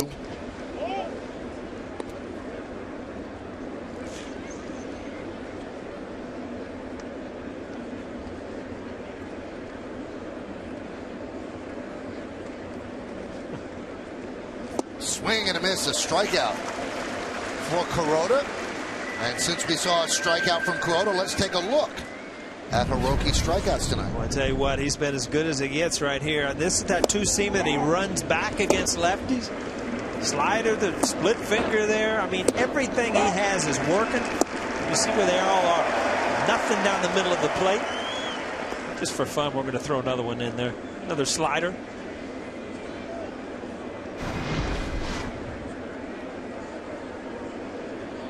So top of the order in J.B. Shuck.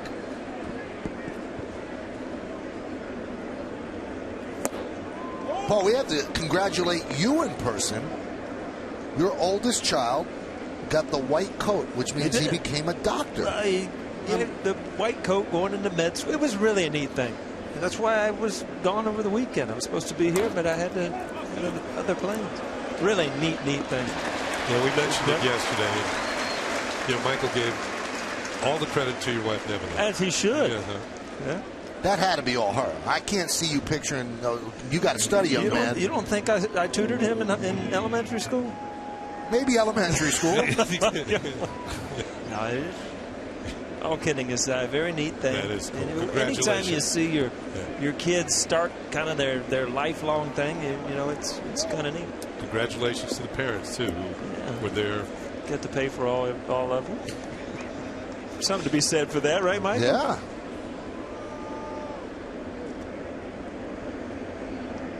But Paul told me something, Kenny, that shocked me. I said, well, you know, your kid's a doctor. You never have to pay for medical care again. He said, you're not allowed to take care of anybody you're related to. It's not a good idea. No. No, I don't think it is either. But they can refer you to the best doctors, right? But what if they're the best? There's a ground ball to second. You certainly paid for that. As Kuroda retires the Angels in order. We're going to the bottom of the 6th. Yankees holding on 1-0. Dr. Kildare.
August 15th, when the Yankees finish their homestand against the Angels, the first 18,000 guests 14 and younger are going to receive a Mariano Rivera poster courtesy of Catch 24 Advertising.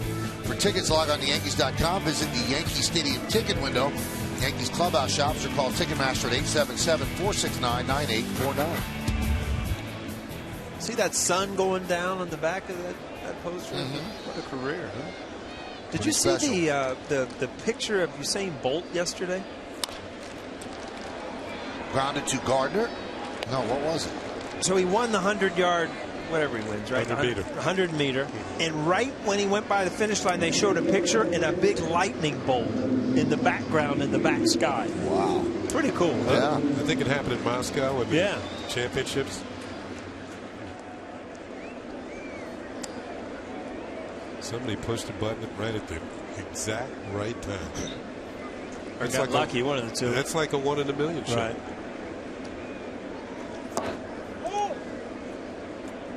Also, I mean, if the guy's name was Sam Schwartz, it wouldn't be as big a deal as Usain Bolt, who's the fastest guy in the world, and it's like heaven was looking down on him and just threw a lightning bolt out there so he could run a little faster. Amazing. Ichiro is 0 for 2. Closing in on 4,000 hits between Japan and the majors. I talked to your former manager, Pete Rose. And I said, well, what happens if he passes your number? Is he the all-time hit king? And there was silence. He said, what? He said, is Sadaharu the all-time home run king? I said, no. He goes, well, then he's not the all-time hit king. And that sign says Ichiro. And Pete also said, I don't think that the level of play in Japan is the same as it is in the big leagues. He said, so you can't say those hits count the same. Still quite an accomplishment. Oh, there's no doubt.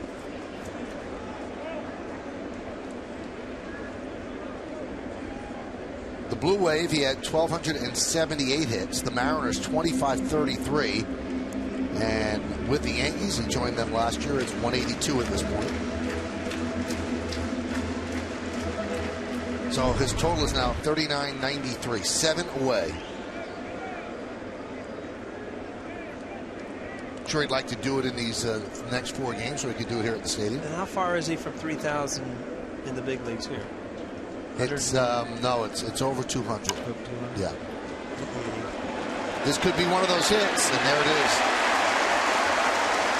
Paul, I mentioned this the other day. He's kind of perfected the art of hitting the ball softly and getting a hit. Well, that's almost like a drag bunt. I mean, he comes around the ball and just chops it, and he's already running. He's well over 600 infield hits in his major league career. 600. Yeah, that's amazing.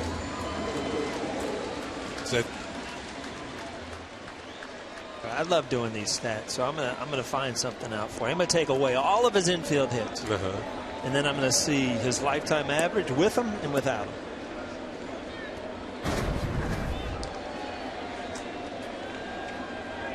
Well, I'm going to have a little help doing it, but we're going to get it done.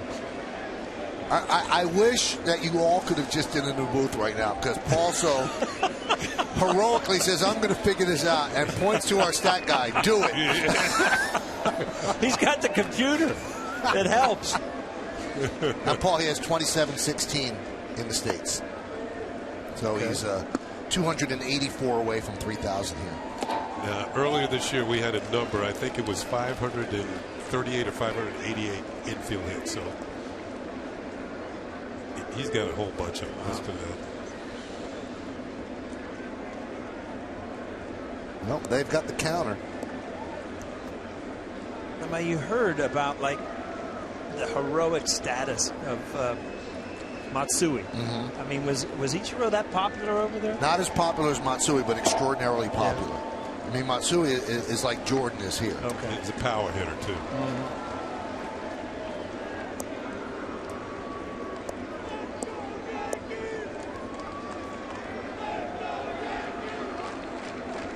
We missed Matsui here at the stadium a couple weeks ago when he retired officially as a Yankee. He signed a contract, a minor league deal, and was on the field and retired as a Yankee. That's kind of neat. count 3-0 to Cano.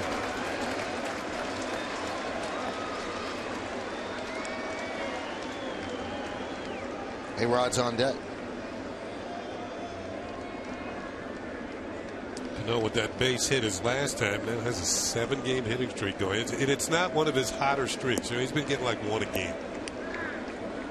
So, but those are the ones that kind of you percolate.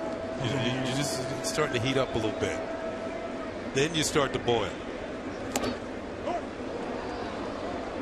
And you'll see more this year. Robbie, just like he did right there, just taking a pitch, knowing he's going to take it before it's even thrown.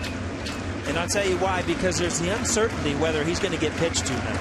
And it drives you crazy as a hitter, not knowing whether the guy's going to come after you or whether they're going to pitch around you. And it's a head game.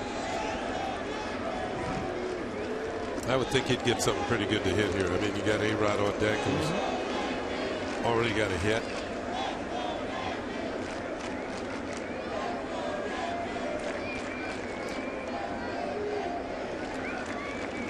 Kenny, you know, as you go through pitchers and, you know, the meetings, there's a couple guys you just flat out say they cannot.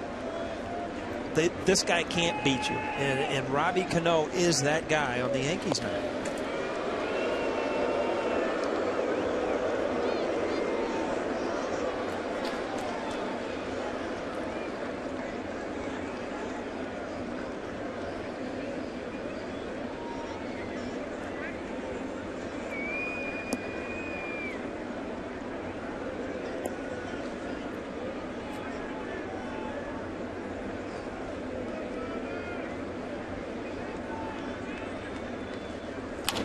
Sliced down the left field line, but foul. Just that sound. I mean, he got jammed last time, but boy, he didn't get jammed there. That ball was hammered. Just had a little tail on it. Ball was moving away. He hit it the other way. Wham. See that tail on the ball. Gotta believe 3-2, 1 out that Ichiro will be on the move. Base hit would get him to third unless it's the left field.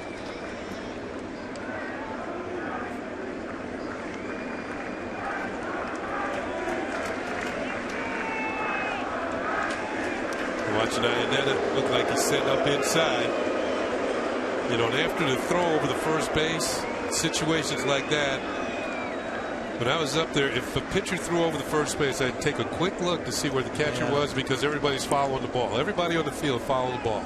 Catchers intentionally do that. They give the throw over sign and then they set inside or outside, knowing that's not where the pitch is going to be called next. But the catchers that used to pound the glove inside and then move away. Yeah, what is this?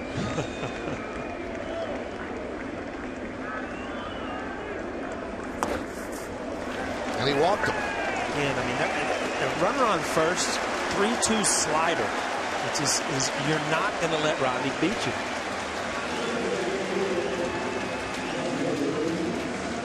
That'll bring up the Yankee cleanup hitter, Alex Rodriguez. It's a big point in the game, and you hear the crowd cheering, and Alex Rodriguez is in that position where you're going to hear a loud roar or a big boo, depending on what he does at the plate here.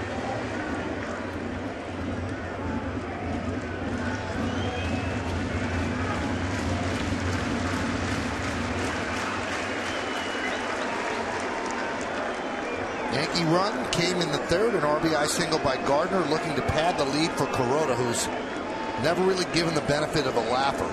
First and second with 1 out. Last time I was just going to say, had a little trouble picking up that breaking ball. And Richards went right back to it. He got him out with a fastball, but after getting ahead with the breaking ball last time.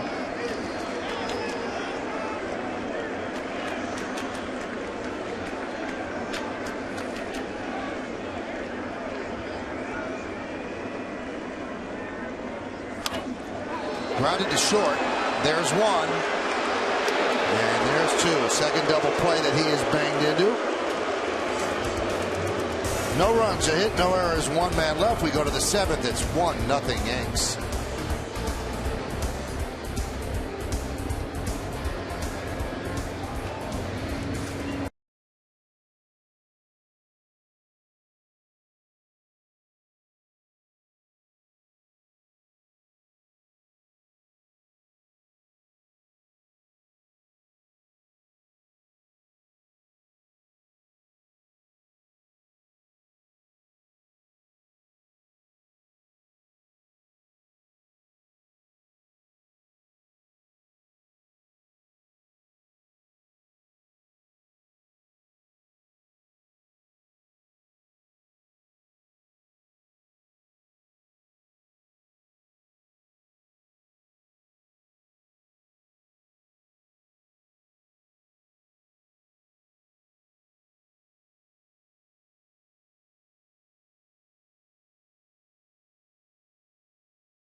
one hit.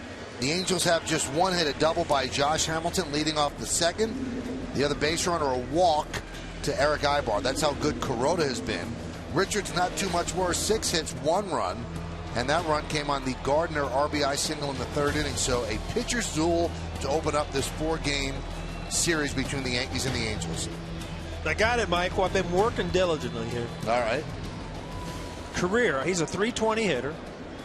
If we take away the 271 from the hits from the at-bats, he becomes a 257 hitter without the infield hits. So you're assuming that every single one of the 271 would be outs. Yeah, I mean, earlier we talked about Cabrera. He doesn't get infield hits. So. Right. I mean, it just goes to show you what an art it is by him using his speed. He's learned to, Kenny, you said the art of hitting the ball soft or chopping it and making them base hits. Cadillac scoreboard 1-0 Yankees. Talking about Ichiro.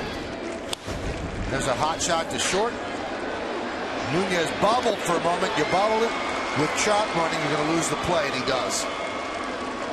And that's what knowing that a runner is running hard does to a fielder. Yeah, if you bobble it with him running, you might as well gobble it because you're not going to get him at first base.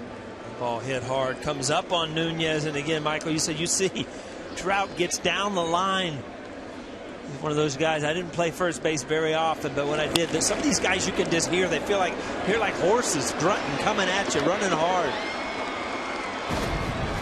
That's a base hit for Trout. So he's now reached safely in 34 straight games.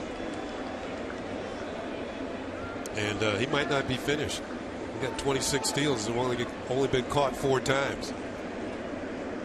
Here's Josh Hamilton. Hamilton, a double and a fly ball to left.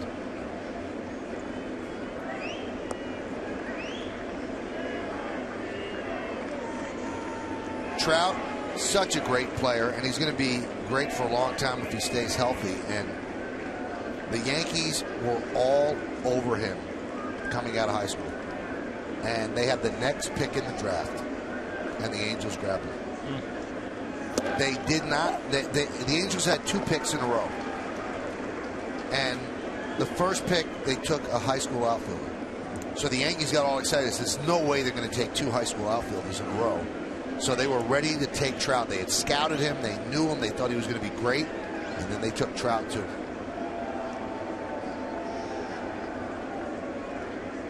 And you just play the what-if game. You know, part of that story, Michael, is that you're right. The Yankees were all over him, scouting him. But one day, while they were scouting the high school game that Mike Trout was playing in, Angel scout showed up. And the Yankee scout knew they had the pick just in front of them. Yep. So they said, oh, no, these guys are on him, too. Hope he has a bad game. Yeah.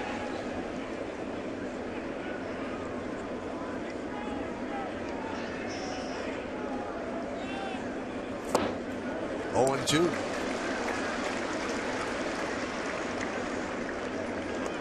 I mean, it's amazing how scouts can project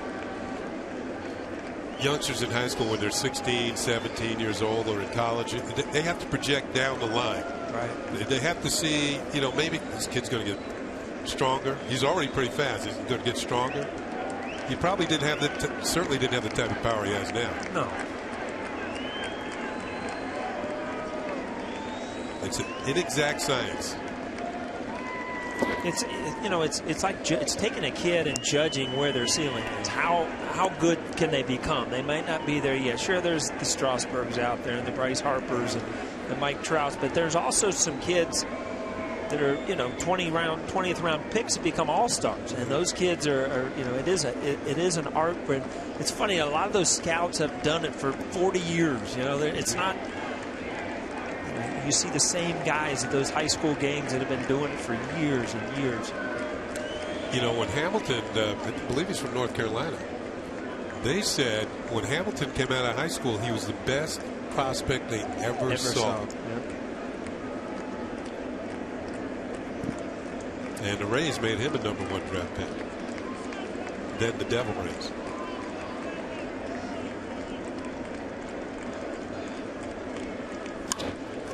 This could be a double play. There's one, and there's two. So they get Trout off the bases as Hamilton bangs into a 4-6-3. This is nicely turned. Watch Nunez hang back to take the flip and get some momentum coming across the bag. Leaps over the charging Trout. Nicely turned. Up and over and to throw to first in time to get Hamilton.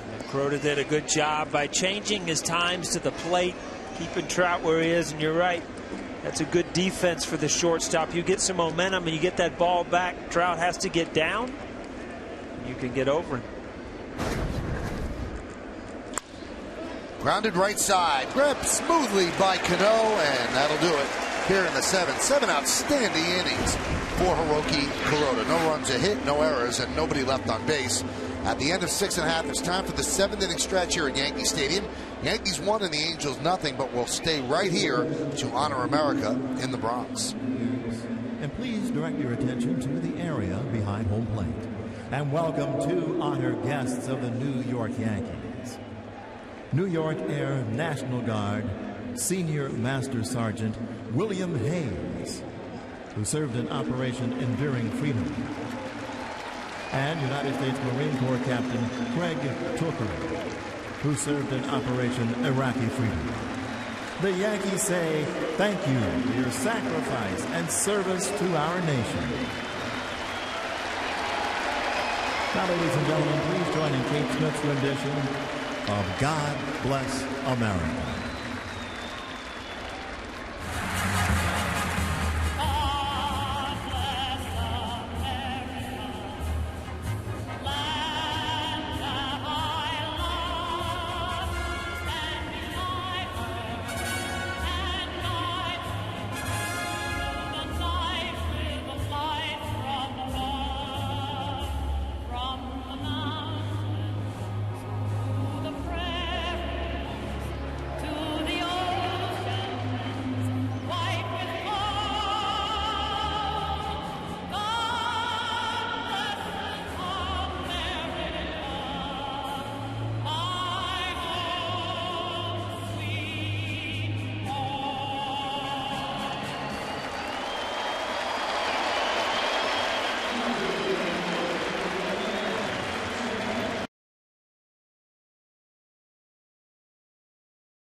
They thought that Avila was okay and played him on Saturday and then scratched him on Sunday, and now he's on the 7-day DL. Game 2 of this 4-game set. Tomorrow, the starting pitcher is brought to you by Verizon Fios, making life more entertaining with America's fastest, most reliable internet. That's powerful. Jason Vargas will get the start for the Angels, and he'll go up against CC Sabathia, coming off his best start in a while. Our coverage begins at 6 p.m. with the BP show, and the pregame show's at 6:30. First pitch will be right around 7:07.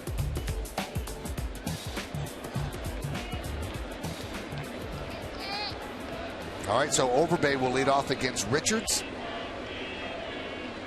who has almost matched Kuroda 0 for 0, but the Yankees have just one run. That run they pushed across in the third. Cadillac scoreboard, 1-0 Yanks.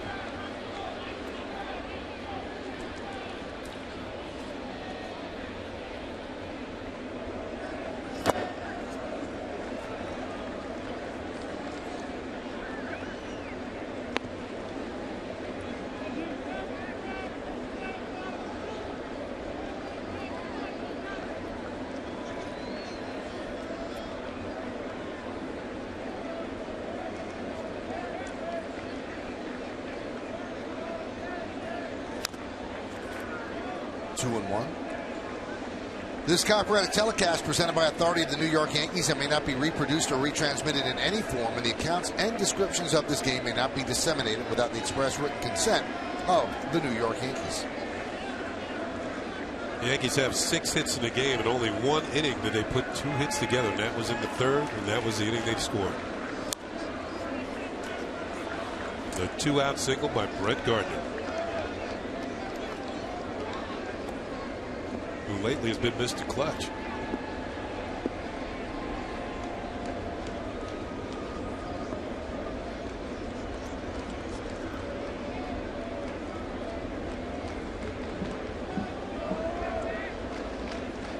Two.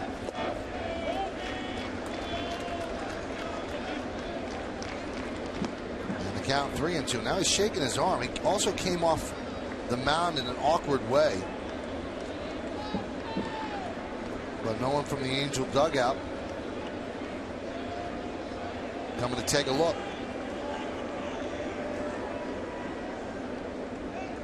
3-2. Nelson for the first out. Well, he mentioned that Chuck was at Ohio State, Calhoun from ASU, Arizona State, Richards from the University of Oklahoma. They're big name schools with big time baseball programs. I tell you what, you look at Richards and what he's done. I mean, he's given up a run on a 2-out base hit. You can tell his stuff. I mean, mid-90s fastball, but he's a 2-pitch pitcher right now. If there's any way that he could learn to take something off that fastball to have another off-speed pitch when that curveball's not good, he can only get better. Self-defense grab of that comebacker to get Soriano. Kept that one from getting him in the hip. Watch this. Boom. Either hip or the back pocket. Either way, Soriano's out.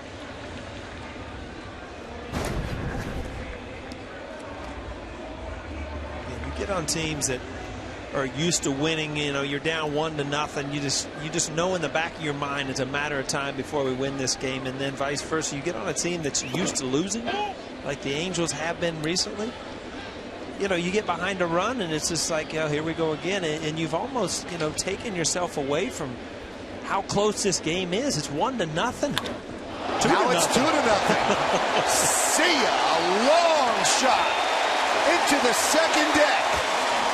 Granderson gets Richards again, and it's 2-0 Yanks. He now has 6 at-bats against Richards, and he's got 3 home runs and a single.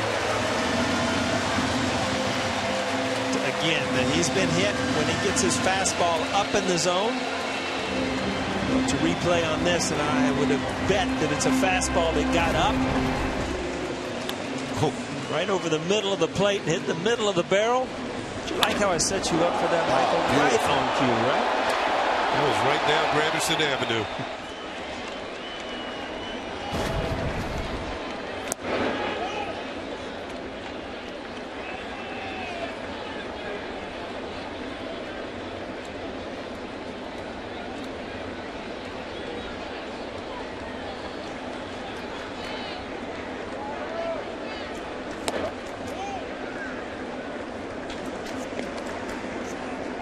Michael, you're noticing a subtle change in the Yankees the last few days here? A few more home runs being hit? Yep.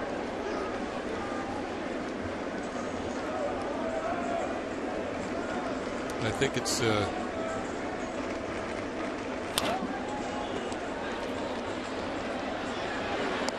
vindication of what they've been missing all year. Well, they hadn't had Granderson. Now they have him. They acquired Soriano, and they hadn't had A-Rod. So there's a couple of the homers right there.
Toyota Prius, official hybrid vehicle of the Yankees.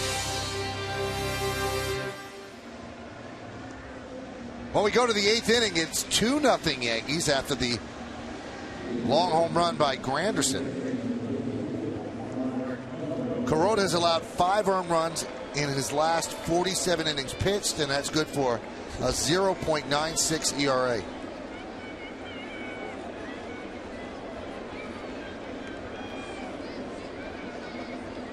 Hyundai scoreboard, 2-0 Yanks.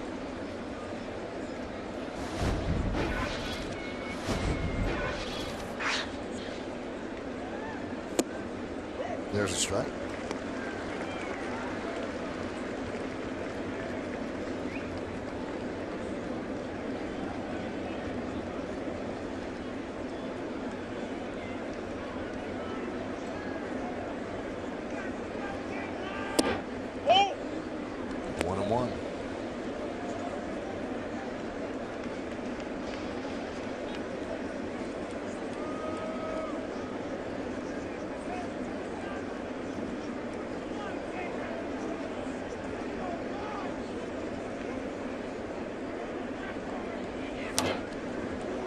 Trumbo fouls it back.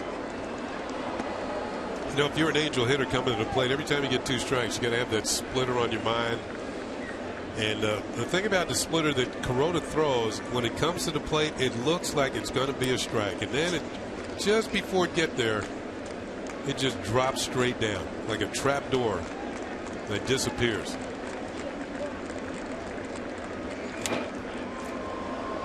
That one's popped up middle of the infield. Overbay on the mound puts it away. That time he went with the fastball and jammed him.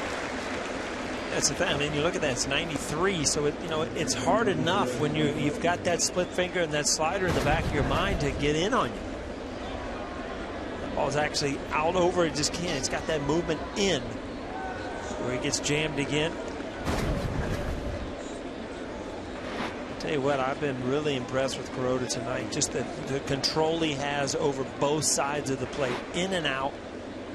Good movement on the fastball, and he's been able to strike guys out with his slider and his split finger.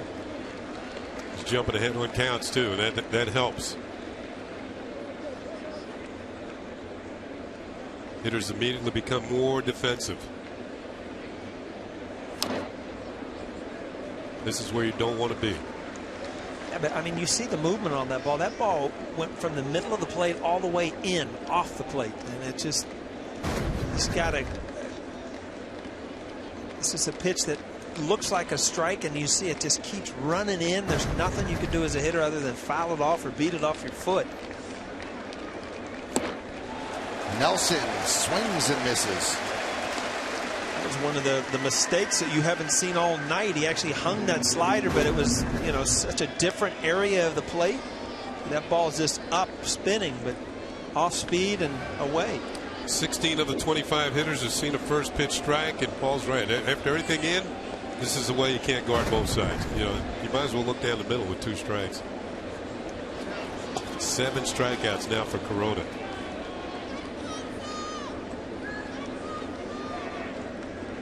Last 3 innings now, just 24 pitches. Girardi was talking about this yesterday. You look up at Kuroda now after this 7 2/3 at this point. His ERA is 2.33. He's 10-7. He goes, I think people should be talking about this guy for the Cy Young. He said, and don't tell me about wins. He said, because Felix Hernandez won with 13 wins. Tell me about it. He said he was 13-12. He said, so don't discount Kuroda because he's 10-7. If they hold on, he's going to be 11-7. He said he should be in that Cy Young conversation. And that's Girardi talking. Michael, you've seen him all year. I mean, consistent-wise, I mean, he's been as good as anybody. Well, he certainly moved ahead of CeCe as the ace. Yeah. I mean, he's the guy you want on the mound if you have to win a game. Not happy. See, there he wasn't happy with himself. He snatched at the ball when it was thrown back by Chris Stewart. He's falling behind 3-0. I can't remember a 3-0 count tonight. One walk, I know that, and it just, you don't hurt yourself. And again, he's got enough movement on that fastball tonight where he doesn't have to worry about throwing it. You know, and then on a 1-run game, you get in counts like this. You know, you really have to still pinpoint your fastball, but he's got enough sink and enough movement where he's been able to go after guys. Line down the left field line. It is a base hit. It'll go into the corner and up against the wall. Soriano plays it, and Iannetta has himself a double. Iannetta got one of the mistakes, a ball up in the zone, a fastball with little movement. I mean, the only good thing about this, if you're Kuroda, is he didn't elevate it. Still got an opportunity with 2 outs. You see that ball's just hammered right down the left field line. See, Iannetta's up there with a 3-1 count. He can look for a fastball. It was elevated towards the middle, and that's what happened. What you're supposed to do with it, right? He hit it hard. All right, they are going to send up a pinch hitter for the Angels. It's going to be Hank Conger. And Logan gets up, and Rothschild comes out to go over what Conger can do. To vote for the Chevy Player of the Game, visit votechevy.com. Results will be revealed in the postgame show. So Conger will pinch hit for Grant Green, the number 9 batter.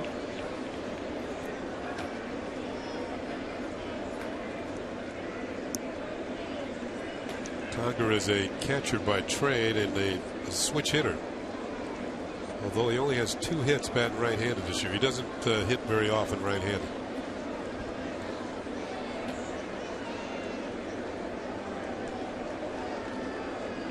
Joe Girardi studying the notes, hitting charts, tendencies, all the things that are written on these hitters.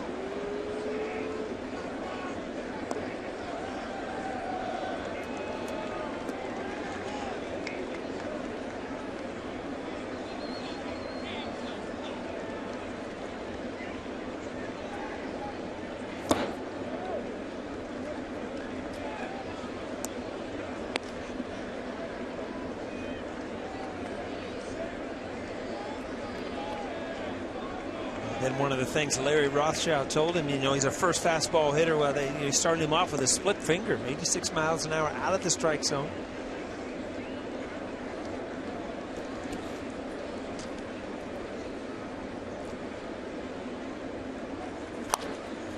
Fouled away by Conger. Count 1-1.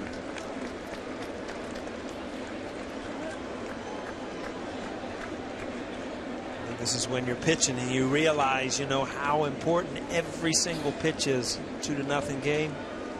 Man on first or man on second, tying run at the plate. You really have to pinpoint pitches. 104 pitches now, so you're starting to labor a little bit. But I tell you what, he's had a tendency all night to make big pitches when he needs to.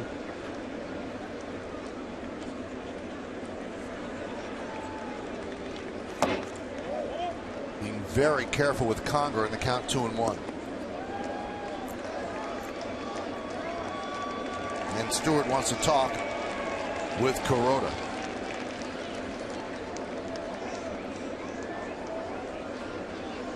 MLB.TV celebrating 11 years. Join the millions of fans and subscribe today. Watch every out-of-market game live online on your favorite mobile and connected devices in HD quality with MLB.TV Premium. Visit MLB.TV today. MLB.TV, baseball everywhere.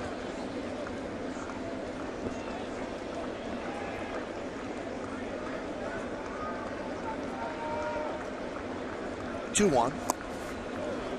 3-1. He's being careful. You know, that was a slider. It looked like he threw down and in, try to get a quick strike. You go away early, but now you start looking on the on-deck circle, seeing, you know, do I give in here? Do I go after him? But again, man on second base, you've got the tying run at the plate.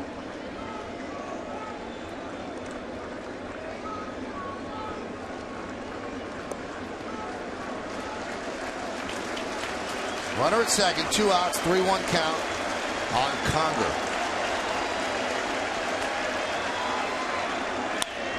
Popped him up. Nunez drifts back, outfield grass. Makes the play. 8 shutout innings for Hiroki Kuroda. We'll go to the bottom of the 8th. Yankees 2, Angels nothing.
Around baseball. Plus, Meredith Marakovitz is in the clubhouse with the team reaction. And we'll have Joe Girardi's manager's report. It's the W.B. Mason postgame, only on Yes.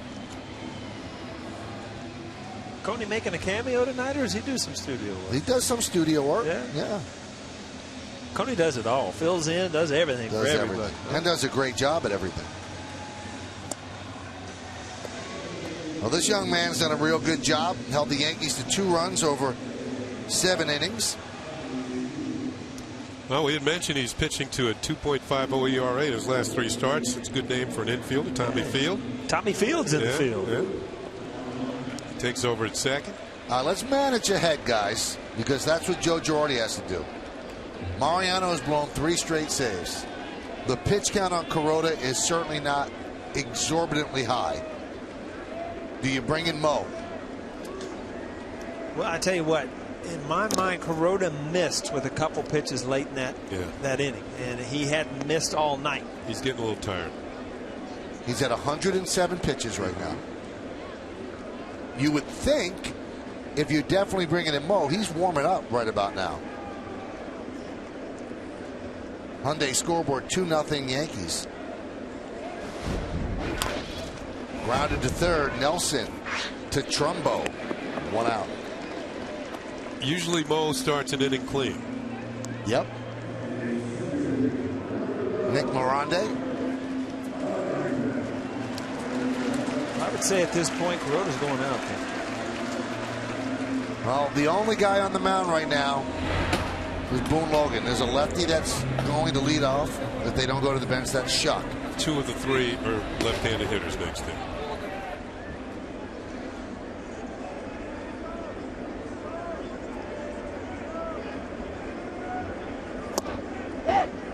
Tell you what, that second run, that home run by Granderson, might have changed the whole way you look at this 9th inning, because you could put Kuroda out there, and if he gets in any kind of trouble, go to the bullpen. If it's a 1-0 game, you might manage a little bit different.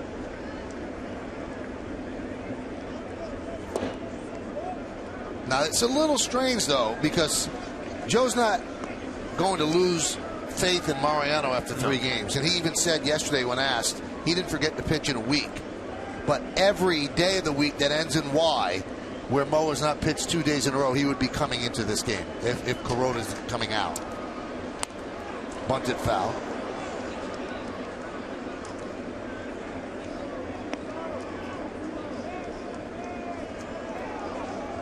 Well, there's a lot of stuff going on there. So, Michael, I think that Larry Rothschild and Joe Girardi are going through some of the same questions. I mean, you've got a guy who's throwing a shutout, but he's on a borderline where he's just started to miss. But, maybe this rest before the 9th inning's enough where he can go out and get 3 outs. You've got a few lefties coming up. You got Boone Luck. Yeah, there's a big plot going on here, Michael. The only thing that really matters, though, is they go home in the next 10 minutes with a win. But other things would matter if there's a reason that Mo's not up, other than, you don't match up when you have Mariano Rivera in the bullpen. You don't match up if Mariano's only pitched 1 time in the last 2 days. So something's going on that maybe we don't know, and I would think it's more than matchups, and another reason to stick around for the postgame show. I'm looking at the hitters against Logan that are scheduled. Calhoun doesn't have any at-bats against them. Trout is 1 for 1. Hamilton's 0 for 5.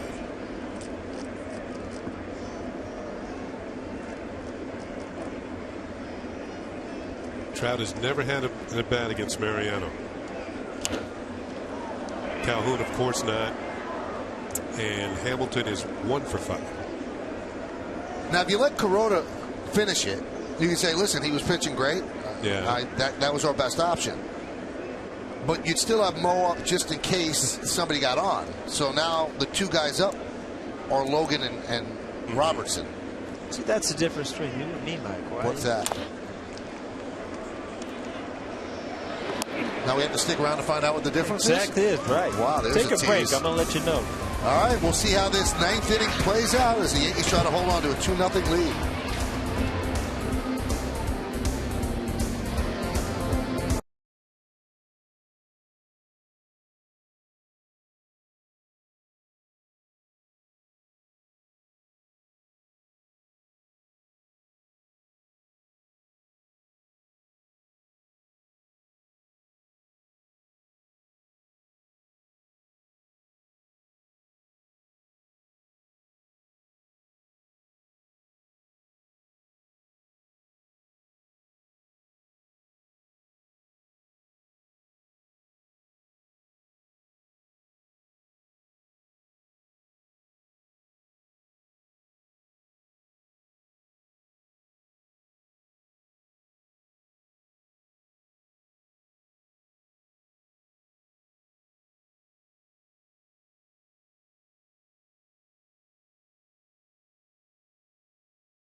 makes the call to the bullpen, brought to you by AT and the Yankees will go to Boone Logan. And we've been batting back and forth what it could be. Now Mariano pitched yesterday, but he's pitched 3 out of the last 5 days. Remember, on Wednesday, he blew the save and came out and pitched the 10th.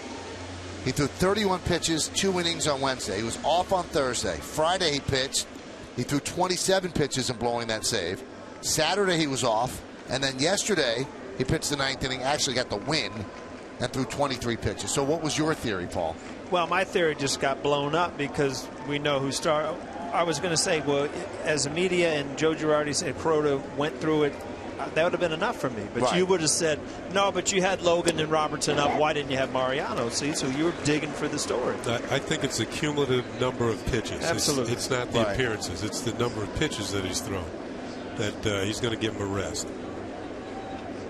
We'll find out. And let's see now if Logan can close this out. Ground it and off the first base bag and into right field. Shuck rounds first. He's going to stop right there. The Yankees actually caught a break because the way the ball hit the bag, it kicked out to Granderson rather than going right down the line for a double.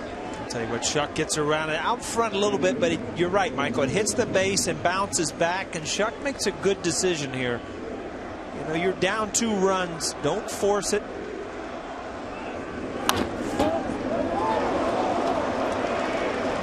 And now the crowd of 37,146 chanting, "We want Mo." Here's Calhoun, and there's a strike.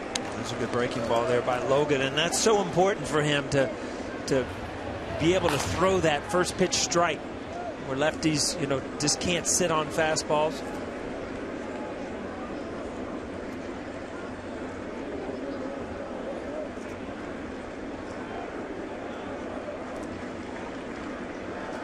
Swing and a miss.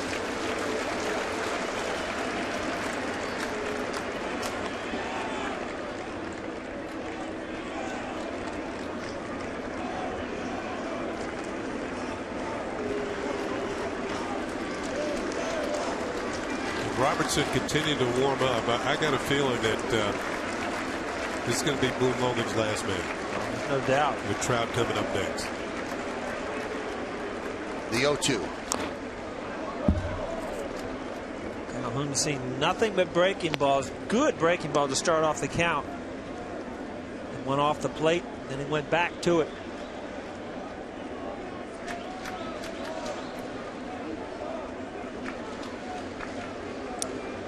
The thing about Trout, though, he hits lefties as well as righties.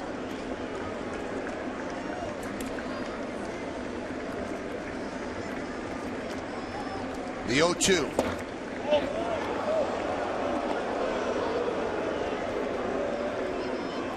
Logan right there went with the fastball, but it made sure that that ball is out off the plate. Show the hitter the fastball, but don't give him anything he can swing at.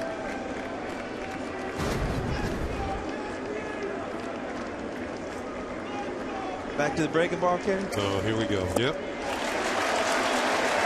And Calhoun waves through it for the first out. So that's it for Logan. As Girardi is going to bring in David Robertson to try to close this out. 2 tough batters, Mike Trout and Josh Hamilton. Game on the line. Stick around.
8, didn't allow a run. Boone Logan comes in, allows a leadoff single to Shuck. Then he strikes out Calhoun. Now they bring in Robertson to face Trout. Joe Girardi, talking about Mo, said, I look at yesterday and was sort of a high pitch count in the 20s. The one the day before was in the 20s. I'm going to see how he feels today. Basically, it's been every other day, and your hope is that he can recover from that. I worry a little bit more about the 2 innings on Wednesday than maybe the 23 pitches, but I'll see how he feels today. So, by the way, this inning has unfolded. Mo does not feel 100%, so they are going to try to close this out in another way. So on Friday and on Sunday, they had a deal with the MVP and the Triple Crown winner. And now they're going to have to deal with the runner-up to the MVP, Mike Trout, and he'll probably also be battling Cabrera for that award this year. And the Rookie of the Year. Yep. You know, there were actually arguments last year. I couldn't believe it, how you could even argue. Mike Trout had an unbelievable year, don't get me wrong. He got an award. He was the Rookie of the Year. Yeah, exactly. But a Triple Crown winner not being the MVP, there would have been something wrong there. Cabrera's leading 2 out of 3 this year, too.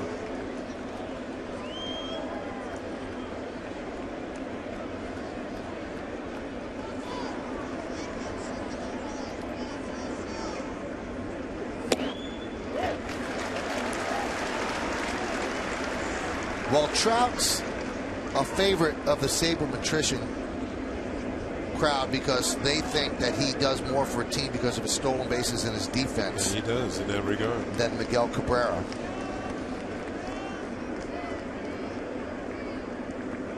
Now, Robertson pitched yesterday and did not pitch great. He gave up a home run to Brian Pena and got out of the inning in the 8th inning. A great play against the wall by Brett Gardner. And you saw one of his fastballs he just threw was at 89 miles an hour, so you wonder if he's a little fatigued as well, but he's got some big hitters to get out here.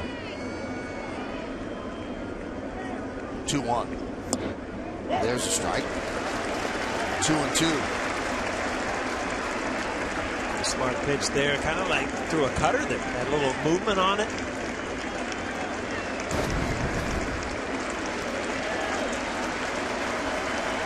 That was Molek.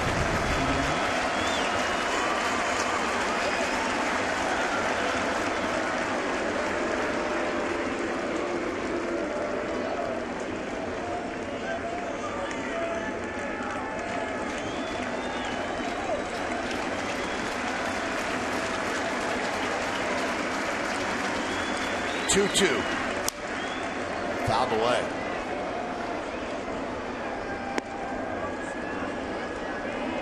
I mentioned he hits right-handers as well as left-handers. He came into tonight .330 batting average against left-handed pitching and .329 against right-handed pitching.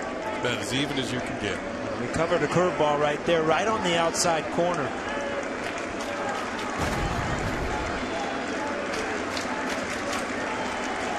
Trying to pull it, but he got out there, got the barrel on it.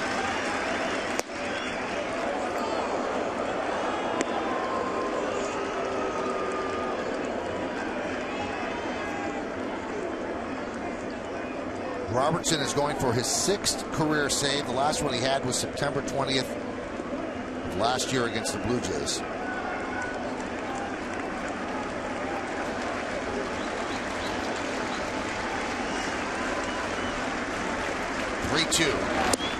And he walked him. So Trout works a walk on the 3-2 pitch that just missed off the outside corner. And that's going to bring up Josh Hamilton. Let's look at that at bat pitch by pitch. Starting with a curve and miss. Fastball hits for a strike. 2-1.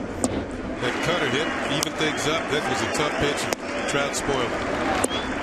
Just missed with the last one.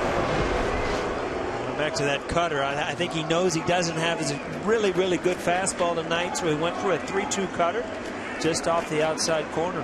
Here's Josh Hamilton. He is 0 for 4 career against Robertson. Doubled in the 2nd.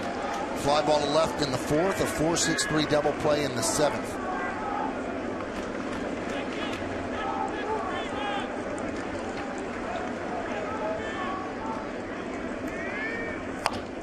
And that one is looped over the head of A-Rod and into left field. 1 run scores. Trout's at third. He'll stop. And the double and the ribby by Hamilton. And it is now 2-1 Yankees. That's tough luck if you're Robertson. You got in on him, but Hamilton's so strong. He's able to fight this pitch off. Cutter back here, a little slider almost. Got in on him, but he just inside outed it enough. Crowd chanting, "We want Mo," and obviously Mo is not available. It's not a choice that Girardi made because he doesn't trust Mo. Just out of the reach of Alex Rodriguez. So they're going to intentionally walk Eric Ibar to set up a double play at all bases. And they'll pitch to Mark Trumbo. Now, if you're Joe Girardi, you got to pick your medicine. I mean, Ibar, he's a contact guy. He's fast. This is probably the right move. It's a dangerous move, though, because Trumbo, you know, with 70-some RBIs, is a big RBI guy. He can do a lot of damage, but he also can hit into a double play. He can also get a strikeout. Plus, Trumbo's just 1 for his last 21.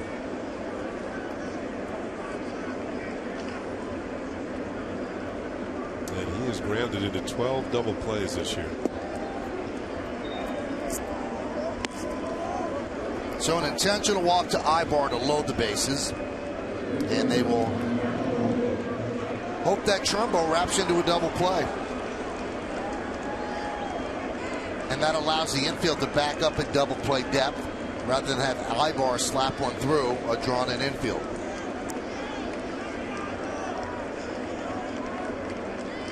Kind of sad situation out there without your Hall of Fame closer able to pitch, but that, you know, it is what it is. I mean, you've got a guy that's thrown a lot of pitches. And, you know, you cannot just keep throwing guys out there when they're not able to pitch. Well, it's a little bit of a window into 2014 and beyond. And there's a first pitch strike to Trumbo. Robinson got a break there. That was that cut fastball. Looked like it was off the outside corner, but he got the call. It sets up this count so much. See, that ball's away. Yep, that's worse than one he threw Trout. The 0-1. 0-2. Umpires don't understand that first pitch really sets up this count. Now you go out there and you reach for one. A very good swing there. Robertson can do a lot of things here. That ball's just off the corner too.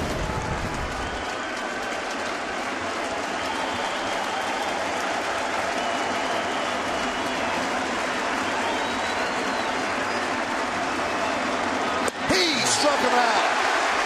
Tailing fastball, 92 miles an hour. Yankees 1 out away.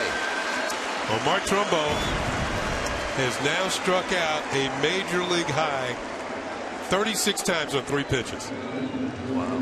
And 2 of those were not strikes. I'll tell you what, this is that cut fastball off the outside corner. Don't mess around. Don't try to trick him with something else. Stay away with that cutter. Go off the plate. And here is Chris Nelson.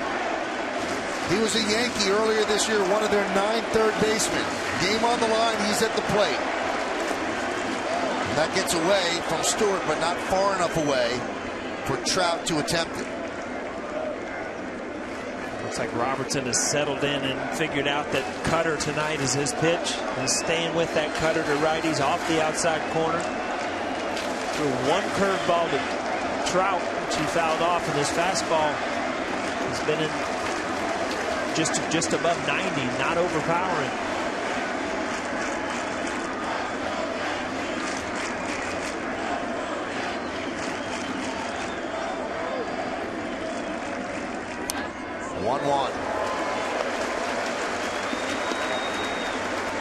That was a 4-seam fastball there. That got up to 92. And that's what he works at. That's okay. The first fastball he threw was 89. Tying runs at third. Go-ahead run is at second. Bases are loaded with 2 outs. Top of the 9th inning. Yankees holding on 2-1.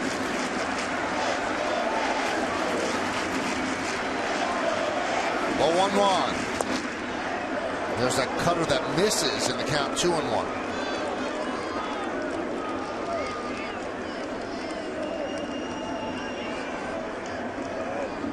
Big pitch right here. You don't want to go 3-1 with bases loaded. You've shown him everything away. But again, hitters have a tendency to kind of look in, and the hitters counts 2-1. Just missed. 3-1. No place to put Chris Nelson.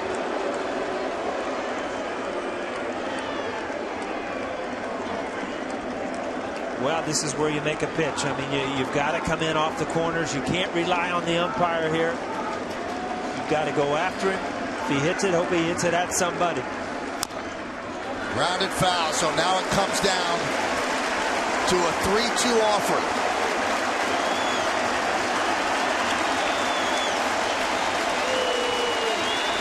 The runners will go 3-2, 2 outs. It's been a good game. I tell you what, for Kuroda's sake, you hope he gets his big out here for the Yankee fans.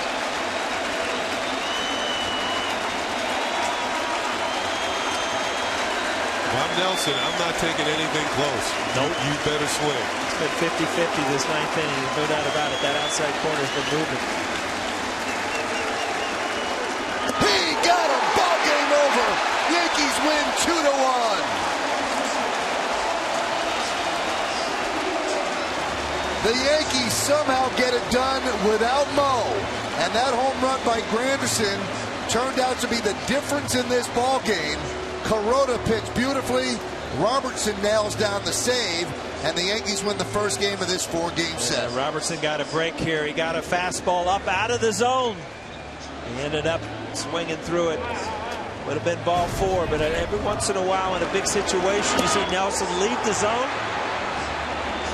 He went with the four-seam fastball and threw it by him. The reason why he went for it, it was over the plate. He saw it well. He thought he could reach it, but it was up above the strike zone, and he couldn't get on top of it. You got to stick around for the post-game show to find out who's today's Chevy player of the game. One more look. Up in his eyes, and a swing and a miss, and the Yankees win 2-1. The difference in the ball game, the home run by Granderson, and he is standing with Meredith. Thanks, Michael. Curtis, your home run, the difference in this one, the second one since coming off the DL. How difficult has it been to get comfortable in that batter's box, not having a full spring training? I just needed bats, and I need to get swings, and that's what I've been working with Kevin Long, our hitting coach, with doing a lot of extra hitting. I'll do it again tomorrow, trying to simulate the 4 months I've missed plus spring training and get as much repetition as I can before I step into the batter's box. Obviously, you had success tonight, but how close do you feel to being 100% comfortable? Getting there. Body-wise, everything feels fine, but there's still that timing stuff. There's still that guy on the mound trying to get you out, and you got to go ahead and be able to just get comfortable up there and do that thing, and that's just going to come with time.